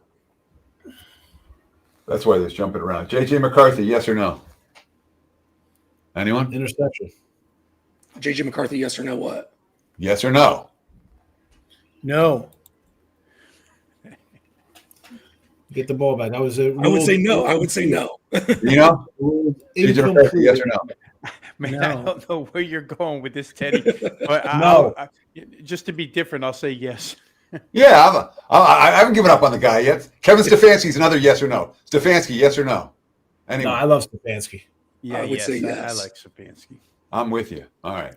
So it feels like he's getting blamed for for the management's decision to sign Deshaun Watson, which of all the contracts of all time, the Deshaun Watson is going to have to go down as the worst trade of all time. Oh, yeah. There's not been a worse trade in any sport that I could think of where you give up more for less. I don't know. Mike McDaniel, yes or no, Teddy? At 29. I'll take McDaniel. I got no problem with McDaniel. People don't like him because he's hip, I like McDaniel. Players like him. But Miami,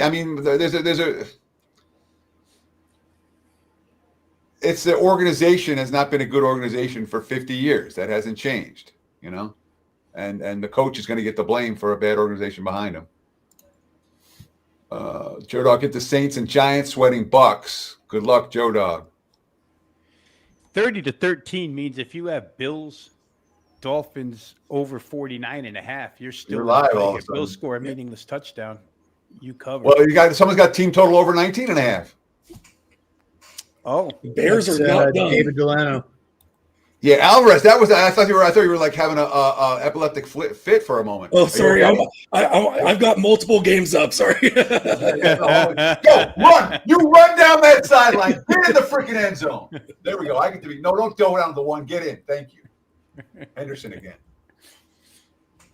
Nice catch. Wow. Patriots in. Now we got Bucks with the ball on a chance. JJ. What a play, JJ, to Jordan. Oh, no, that's Jalen Naylor. This gets more exciting. Trevi on Henderson again. I would be first half, so I don't have to. Yeah, 70 yards. Now, what do you? Did they just let him go? What happened there? They said we're gonna try to score twice in the next minute and 30 seconds. Which game are you talking about? The Patriot game. How do you give him a 70-yard run? It looked like they almost had him behind the line of scrimmage. He just bounced out. Yeah, he bounced outside. All right. So yeah, my take on this game was nobody's going to run the ball. It's going to be all passing, and the Patriots have 26 rushing plays, 16 passing plays, and they've run for what, 200 yards? Yeah. Travian Henderson props. Those are good 147 yards for Henderson. Gamblers won at least 450,000 wagering on their pitches, while Claes and Ortiz were given kickbacks for their participation. 450 grand on first pitch. Where are you getting that action at? That's what I'm trying to figure out is where's that, 65-year sentence potentially if convicted on everything. That's crazy. That's tough. Claes was like the fireman of the year, wasn't he? Like the best reliever in baseball. Yes. Patriots have 3 I touchdowns. guess I got to get rid of those rookie cards. I got to go through my little 2021 moments. The kicker is Shohei had his interpreter to throw under the bus. Yeah. How do these guys? They don't speak English. Where's their interpreter? Terrible. We just get another one of those. Go serve my time. Claes rookie cards right up there. My Wander Francos right into the trash. Yeah. I just Wander Franco might be a guy who deserves it. A bag of Wander Franco rookie cards. I'm not selling those. I'm not. Yeah, they're just going in the trash. I bought them down to my local, and the guy gave me a box of 87 Donruss. So it was a fair trade. 87 Donruss. Is that the red border? No, that's like 89. That's 90. Yeah. I got these in the mail last week, fellas. Look at these bad boys. Some rookies. Oh, nice. Ricky. I'll take those guys. What do you got though, Sean? You just got like sit there at your desk. You just got a bunch of cards in the plasticed up. Yeah, these are slabmed up. These are from Beckett.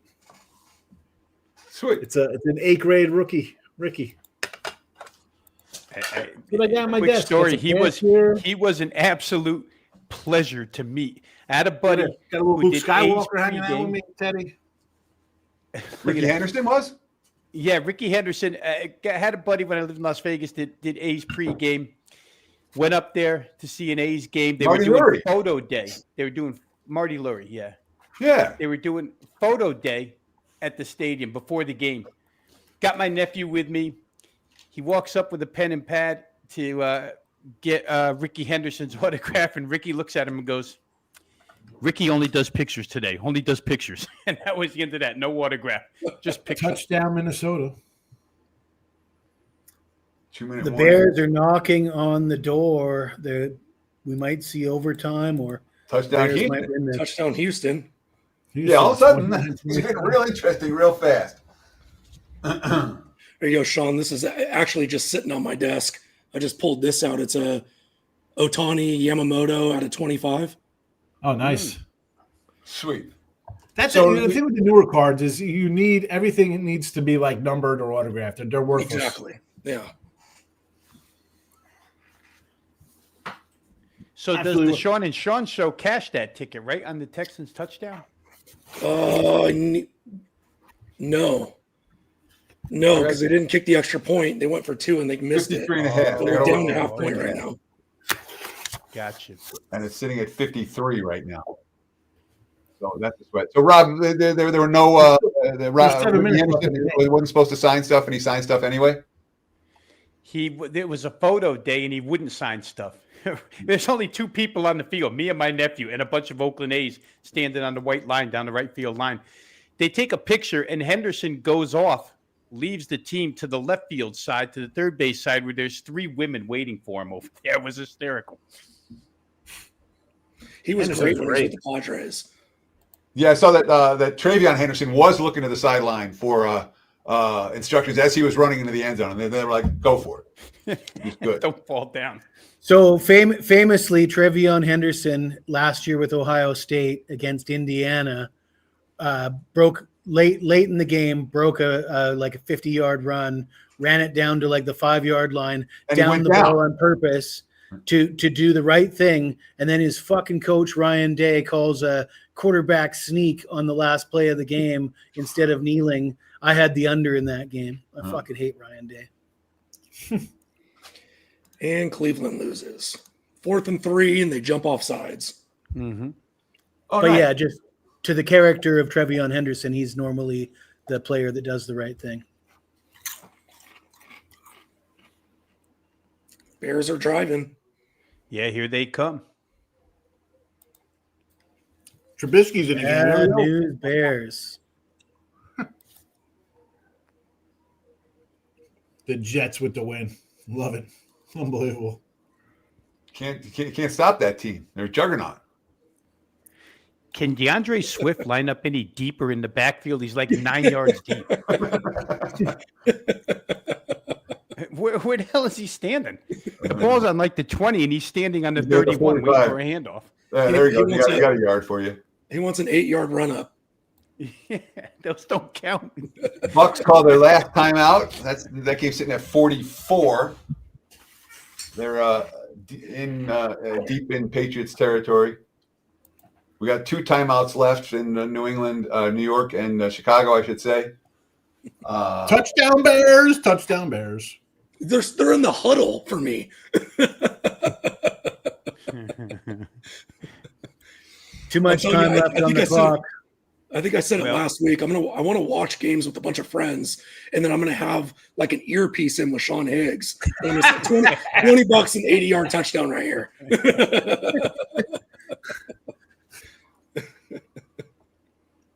And Tampa's in the end zone. Tez Johnson, that's the over for. There we go. Look at that. So it feels like this has been good luck for me. Yeah. I haven't, I've had some of the ugliest, everything looks great at halftime, everything looks great in the third quarter, then my fourth quarter's been these nightmares. And that's not the case today. So if we can get, whatever, it's a done deal now. I'm 2-0 today. I'm so excited. Yeah. Round of applause. Thank you, guys. I'm getting slaughtered today, to be honest with you. This Bears touchdown should make the in-game plus 6.5 a win, unless Russell can come up with. I swear you guys are on Steam East. What does that mean? Stream East. I don't get it. I was thinking Streamcast, Stream East, Stream. Yeah, I don't know. The jinx was reversed. Way to go. I look more forward to this show than watching the actual games. Thank you, Damien. We appreciate you. Even without Prez here, it's still must-watch TV. And again, this is my last chance to hype, guys, but we really appreciate those likes. We really appreciate those follows. And subscribe to the channel. If you have friends, tell them to subscribe to the channel too. What do we got? 17,000 of you watching live. We appreciate that very, very much. Of course, visit the website, WagerTalk.com. Follow us on X. At WagerTalk, at WagerTalk Replays, and of course, subscribe to the WagerTalk YouTube channel. And YouTube, now that we have 17,000 of you, I'm going to give you the same message. You told us to come here for sports, fix the ESPN problem now, or we're all going to leave. Okay, period. 28-23, Pats now leading New England. Pats now leading the Bucks by 5 for the onside kick going there. We've got, who's that driving? Was that Baltimore driving with 3 minutes left? Somebody's punting over here. The Baltimore's got the ball. They're on their own side of the field. They're on their own 30. Texas, and the Bears are in the end zone. 24-20 Chicago has rallied back. The Chicago team showing signs of hey, we can handle adversity and we're coming back from it, which is something that was not really the case last year. Can this Bears team win a playoff game? Rob? No. Yeah, it's all yes or no questions. Yes or no? And that's all it takes, right? Can the Bears win a playoff game? Yeah. No. And I got friends who are loyal Bears people that would hate me for that answer, but it is what it is. And the Patriots win a playoff game. Yes. I think so, yeah. Yes. Is this all schedule, or is this just New England's actually good now? I think New England's good. Drake May's for real, for one thing. Their defense is obviously for real. I mean, look at their defense. Yeah. I added one. I had my season win report come out. I added one play at the end of August, and that was Patriots under. And that was not a good ad. Oh. That's a final. New England with the win. Yep. Yeah. In the book. Well, that was almost a pick. By Jets has gone final. Should have been right. Miami's gone final. So what do we got? We got 4 games still alive right now, correct? 3. Oh, I've already missed my opportunity to bail out on Seattle. Yeah. Let's get the TV set up right now so we can watch what really is going on. Oh, And there's still 6 minutes left in the Houston game. 3rd and 10 for the Giants. Was it just Delano that's on Arizona, or do we got somebody else on Arizona? Arizona was my last cut. If I'd had an extra play today, it would have been. If I had one more play today, it would have been on Arizona. But I did not actually do it. Let's go here. What do we got? I want Baltimore, Minnesota on this TV. There we go. Okay, now we got the 3 games on the 3 TVs. We're out of the 4 view, and we can watch everything down to the wire. That's right. Everything down to the wire, including Professional grounding. So if Russell Wilson comes back and wins it for the Giants, I guess you got to jump off a bridge or something. I don't know, but the Dart injury made it pretty easy to take that +6.5 in game because you get stuff like this out of Russ. It looked like he just dropped the ball over the offensive lineman that was in front of him. 4th and 10 for the Giants. Russ is cooking. He's cooking. Keep cooking, Russ. I mean, I used to love Russ back in the day with the Legion of Boom. Absolutely. Sure. Russ made me a lot of money. Yeah, he just ain't that guy no more. I mean, even that, the receiver probably should have caught it, but he threw it probably 2 to 3 yards behind him. It wasn't even close. Oh, wait. No, I was wrong. He should have caught that. Yeah. They always should have caught it. Just always blame the receiver, dude. It's always the receiver's fault. Always. Here's the game. Sean already saw it. Is Houston going to come back and beat the Jags? Oh, Russell Wilson gets slapped as he's throwing the ball. And the game stays under because of it. Yeah. 44. Survivor advance. Timeouts. That's not enough. They need 3. Get into victory formation. We win. Wow. Seattle on the other side of the field. Oh, yeah. Let's get some sea bags on. I didn't even realize that game kicked off. Yeah, no, it's a 105 game. Texans on the move to the 43. Sea bags. That would be incredible if they make it all the way back. Well, there hasn't been the one stupid game today that you're like, oh my God, I can't believe about that game. You know, that's true. Yeah. It feels like there's been a game like that almost every week. Yeah. Well, I mean, hold on a second. We had the Dolphins crushed the Bills. It was that game wasn't close. The Saints against winning would have to look at one of those games. I mean, the Jets. I mean, we had a couple. We've had upsets, but we haven't had the insane comeback today. The crazy comeback, like what we saw last week with the Bears, and the Bengals, for example. And Denver's 33-point fourth quarter 2 weeks ago. Sure, exactly.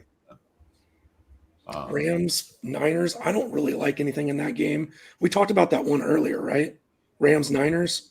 We did. In the chat. We talked about it a little bit. Open up an app and bet it, Sean. What's that? 5.5, 6. Yeah, I don't want San Fran, but the number's too high on Seattle, and I have no take on the total. By the way, speaking of Seattle, in game, what are we seeing now? 8.5. 1st and 10 on the 38.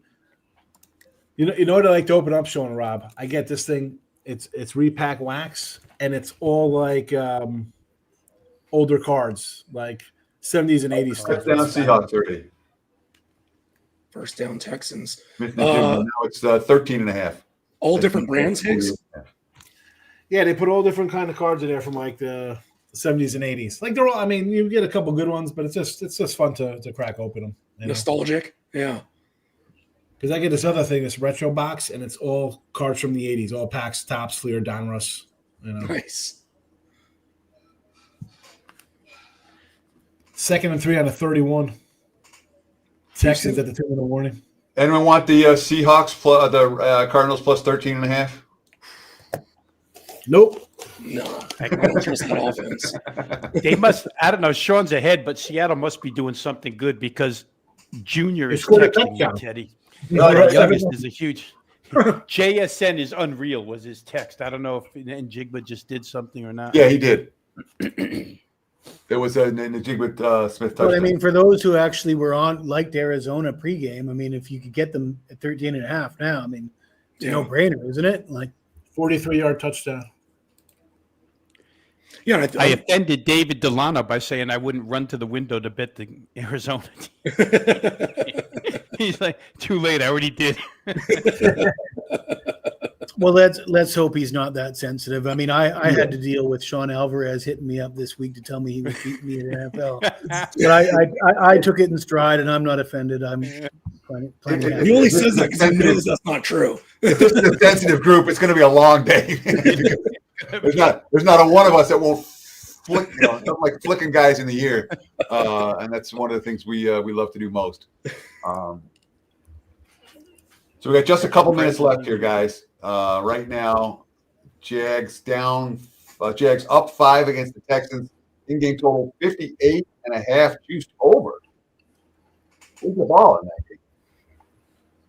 Is Houston really driving? And Baltimore 7.5 minus 600, 7.5 Went minus to 30.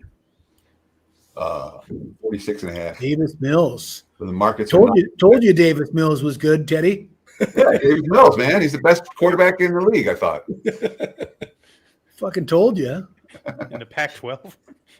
Well, no, in the first half, they wanted us to but you remember, in the first half, they wanted us to reevaluate our thought of Davis Mills being one of the better NFL backup quarterbacks. And the answer is no.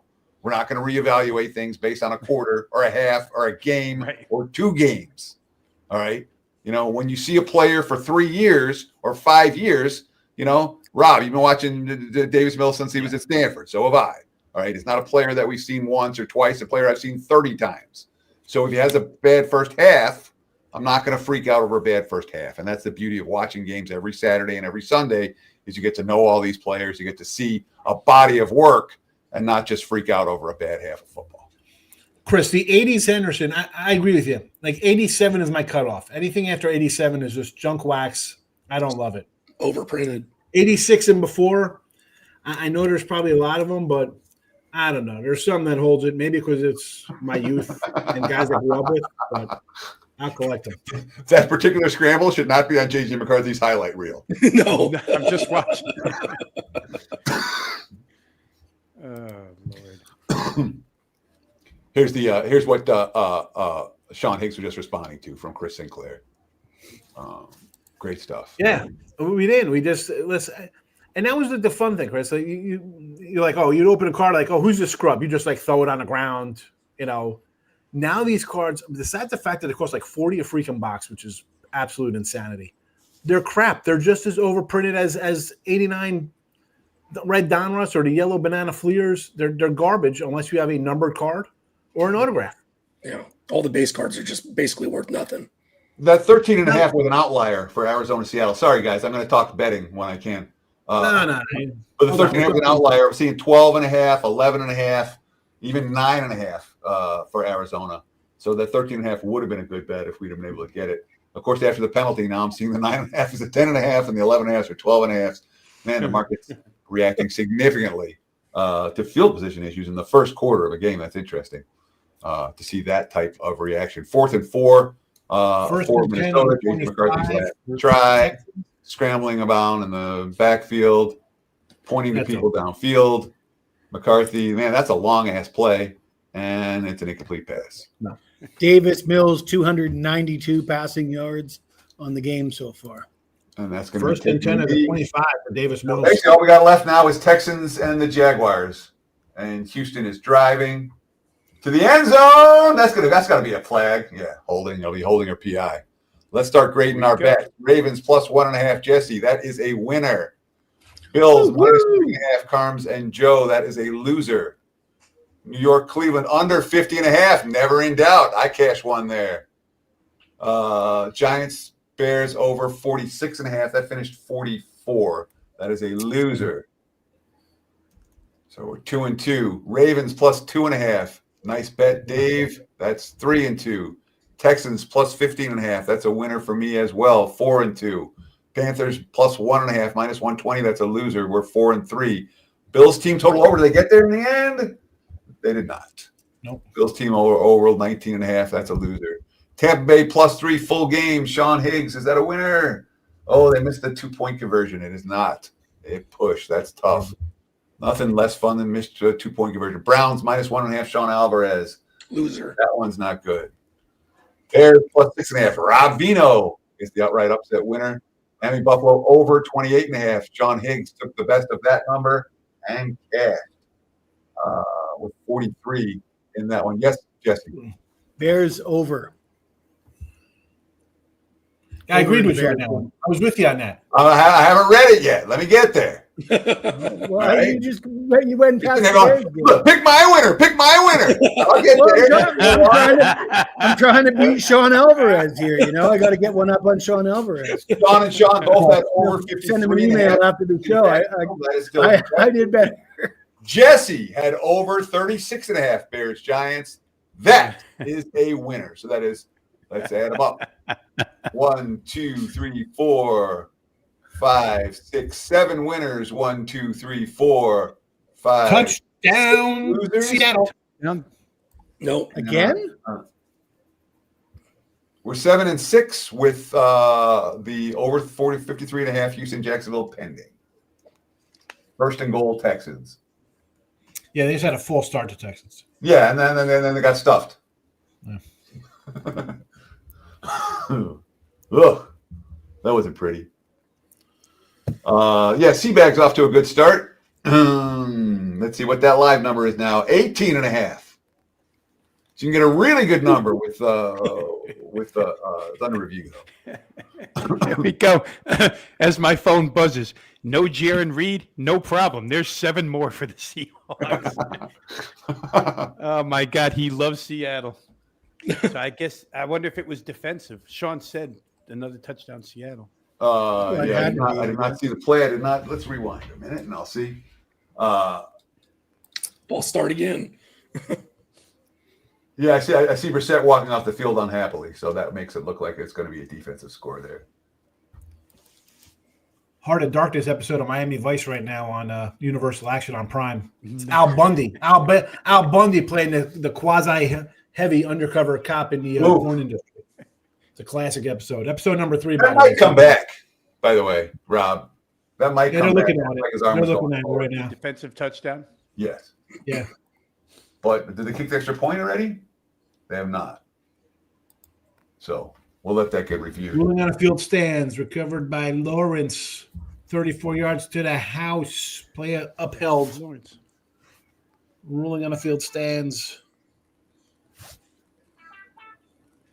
That's me. That's me. That's episode 33. Don Johnson and Crockett and Tubbs taking on Al Bundy. No, episode 3. 1, 2, 3. This is after the Brothers Keeper back-to-back, to be continued episode pilot. You know too much about that show, Sean. Are you talking about the old show, or is there a remake or something? Old show, Miami Vice. The old one, Don Johnson and. Yeah, here is Don Johnson. There's a commercial now where a guy walks into a bar, the FanDuel commercial where the guy's walking into a bar, some bar, and everyone gets all excited about their parlay. I'm like, clearly whoever wrote that commercial has never actually been to a bar or made a bet. Because it's like walking to a bar and start talking about your fantasy team. People it's just not that interested. I'm hoping to cash my college hoops today. I got Brown plus 3.5. Let's go. Oh, my God. Are you kidding me? We're going to OT? That's how the game ends? There we go. Oh, boy. Oh, my goodness. Third and goal, Houston, Jacksonville. Big news if you have money line here. Big news if you have the side. Big news if you have over 53 and a freaking half when they went for 2 and didn't make it on the last touchdown. Yeah. No time but on it's the not goal in the end zone. Wow. Texans money line. There's the weird play. There's the weird game of the week. We had one. There it is. Conspiracy theory. TJ Hurley layup with no time on the clock. Are you kidding me, Brown? You can't stop Vermont here? Oy, oy, oy. And that touchdown is ruled as a touchdown for Seattle, not a incomplete pass. 14-0 Seabags. You can find 19, you can find 20.5 right now. Does ESPN Bet still exist? No, it's gone now. 19.5. It's gone. They couldn't take their name off that fast enough. No shot. I think now would be a good time to revisit our take on Davis Mills, Teddy. That guy sucks. Worst backup quarterback ever. I think it's time to trade CJ Stroud and try to get some offensive line help. Yeah. 2-point conversion. The drama builds. And that's a bad looking 2-point conversion try. There's still 31 seconds for Trevor Lawrence and company. So we'll sweat out the last 30 seconds with you. And guys, again, I want to thank you guys so much for taking time out of your day to hang out with us. We have 18,000 of you watching live. We really appreciate it. Visit the website, WagerTalk.com, and subscribe to the channel so you get instant alerts every week when we go live with the NFL End Zone Live. We try to have fun. We try to keep it light. We try to spend most of the show trying to flick each other's ears and make fun of each other. It's a lot of fun. But we also try to give you some useful betting information, talk about the state of the markets, talk about how to bet, talk about some of the things. I mean, between us, the five of us right here now, what do we got? About 200 years of sports betting experience between us.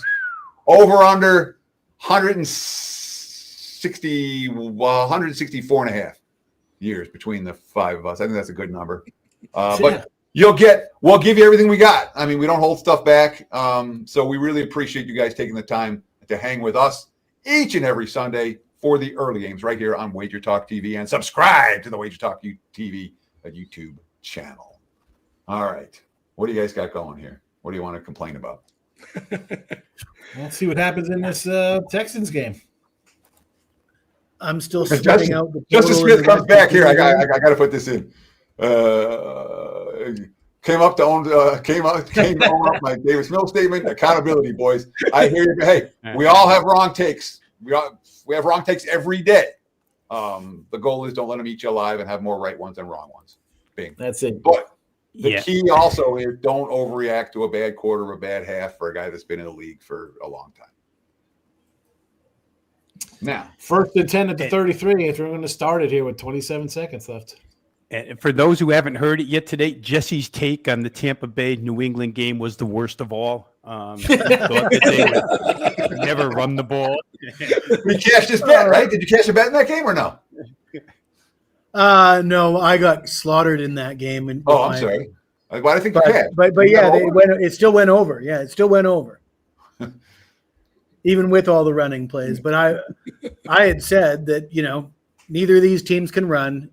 Both of these teams are very good at stopping the run. Both of these teams have great quarter. I mean, everything I said was factual. 10-yard sack. It just didn't work. Just got beat up on that play. It was just, I don't know. What can I say?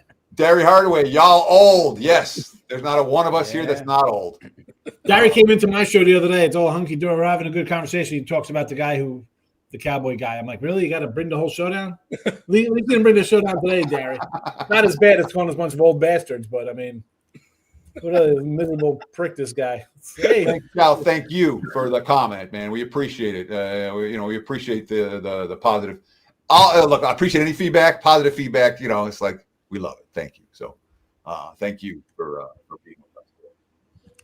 And I'm excited because I get to freaking cash a winner on this show because it feels like every week that I've been on the show lately, it's been hung into that. Well, you get to stay the whole day this time, Ted. Usually, yeah, that's the difference. So maybe I have to do second half, but I also feel like I'm way behind on my NFL prep. Like normally, I know exactly what happened in all the first games, and now I don't because I've been talking to you guys. But it is what it is. We'll figure it out by tomorrow morning before the NFL opening line report with Kelly in Vegas, live 8 a.m. Pacific time, 11 a.m. Eastern tomorrow morning, right before Wager Talk today. Trevor Lawrence scrambling, and how's that clock? Oh, the clock's okay. He's got 13 seconds left, and he's out of bounds. 13 seconds at the 44. Their kicker can make it from 80, so. Yeah, no doubt. Yeah. I mean, he needs a 20-yard pass here. He'll be all right.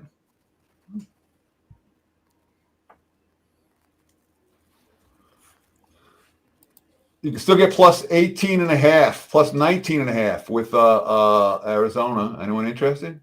Bueller? I mean, if you liked Arizona before the game, you got to. I mean, how do you not take that? I feel like I should. I feel like I'm missing something by not taking this, but I'm kind of. I feel like Seattle's beating me up already. Oh, and the 3rd and 1 was not good for Arizona. So, hey, I didn't make that bet. Now I'm glad I didn't. Now it's 20.5 because they have to punt. Oh, flag though. Let's see what the flag is. Look at that. Illegal shift. Doesn't matter. Illegal shift. 30-29. With a game that is now cashed. Oh, let's quickly grade that. Houston-Jacksonville over. 1st and 20 on the Jacksonville 35-yard line here. Oh, my goodness, Trevor Lawrence. What are you doing? 5, 6, 7, 8. 1, 2, 3, 4. Illegal use of hands. Look at that. We grind out a profit. 8 and 6 with our 14 in-game wagers. There you go. Good job. And it wasn't like we were laying juice, heavy juice. So it's not a big profit, but it's a profit. We'll take it. I remember I did a show for ESPN. You're talking about my ESPN career. I did a show at 30 for 30 on ESPN where I live bet all day, and at the end of it, I think I was up $30 or $300. I wasn't up much, but I was up something. And Chad Millman goes to me. He goes, so was it worth it? I'm like, hell yeah, it was worth it. I'm up. I had a great day. Doesn't matter. Well, that's the thing that people don't realize. They look at things and unless you hit like a 7-game parlay and make 10x your money, nobody's impressed. The fact of the matter is, you walk away from a day of betting with more money in your pocket than you started with. You've done something that most people can't do, right? And that's the thing. This is not a get-rich-quick. It is most assuredly not a get-rich-quick scheme. And the grind, the only people I've ever seen have success betting sports long-term are the grinders, not the parlay makers, And, I would put all of us in this room right now, at least the 5 of us here on this screen, we're all grinders. Sorry, guys. You're all old and boring, just like me. Yeah, it's all right. Role players, just role players. Mr. Role Players. Listen, I don't know if I want to agree to that too quickly here. I'm just a 3rd string fullback.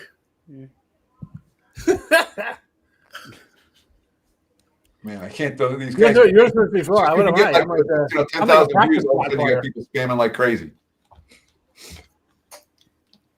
I want Cam Little to get out there and hit an 80-yarder. Yeah, I kind of do too. Officially done in Houston. The Texans. Davis Mills, comeback player of the year. No! This is going to be a nightmare for teaser bettors. Best backup quarterback in the What NFL. the heck? Oh my God! Touchdown, Jaguars. wow. Touchdown, Jags on the What are you Hail talking Mary. about? You already gave us the final. What are you talking about, Higgs? Oh, maybe it was knocked down. Well, you'll see it. What? No, I'm not seeing that. I'm watching the end of the game right here. Yeah, the last play of the game, Trevor Lawrence throws and it gets picked and brought back for a touchdown. Touchdown Texans. Yeah. Oh, they put it up as touchdown Jag. That's why I was like, wait a second. Oh, I was like, wait, what? They win by 7. I'll tell you what, though, the defensive lineman did have his hand out with the ball. If he knocks it out and it goes through, it's a touchback. It's not a safety. Oh, the safety, yeah. Yeah, he's lucky. He got into the end zone just enough, Wow. didn't he? There we go. And that's a final. 36-29. They win by 7. And that gets pretty weird for teaser bettors for there. And that's going to wrap it for us, guys. Any final parting words? Anyone? Sean, Jesse. Sean, Jesse, and Rob. Don't forget let me to buy the quick- Weekend Warrior package every Friday night, so you get all our football plays all weekend long and Monday night football included. Beautiful. Rams are basically in the red zone. 3rd and 3 on a 23. These are your final Wake up thoughts, early. John. Monday Don't morning. watch Wake up Get on the early. games WagerTalk himself. TV. Let's go. What do I got? I got. Mile. Tell us what you think. I think the Lions win today. It goes under the total. Again, I got Lions -3, so who knows? I haven't had. Doesn't mean it's going to win. that in the quarter will get you a quarter. So take the under. Well, it's already underway. I still like the under in this game.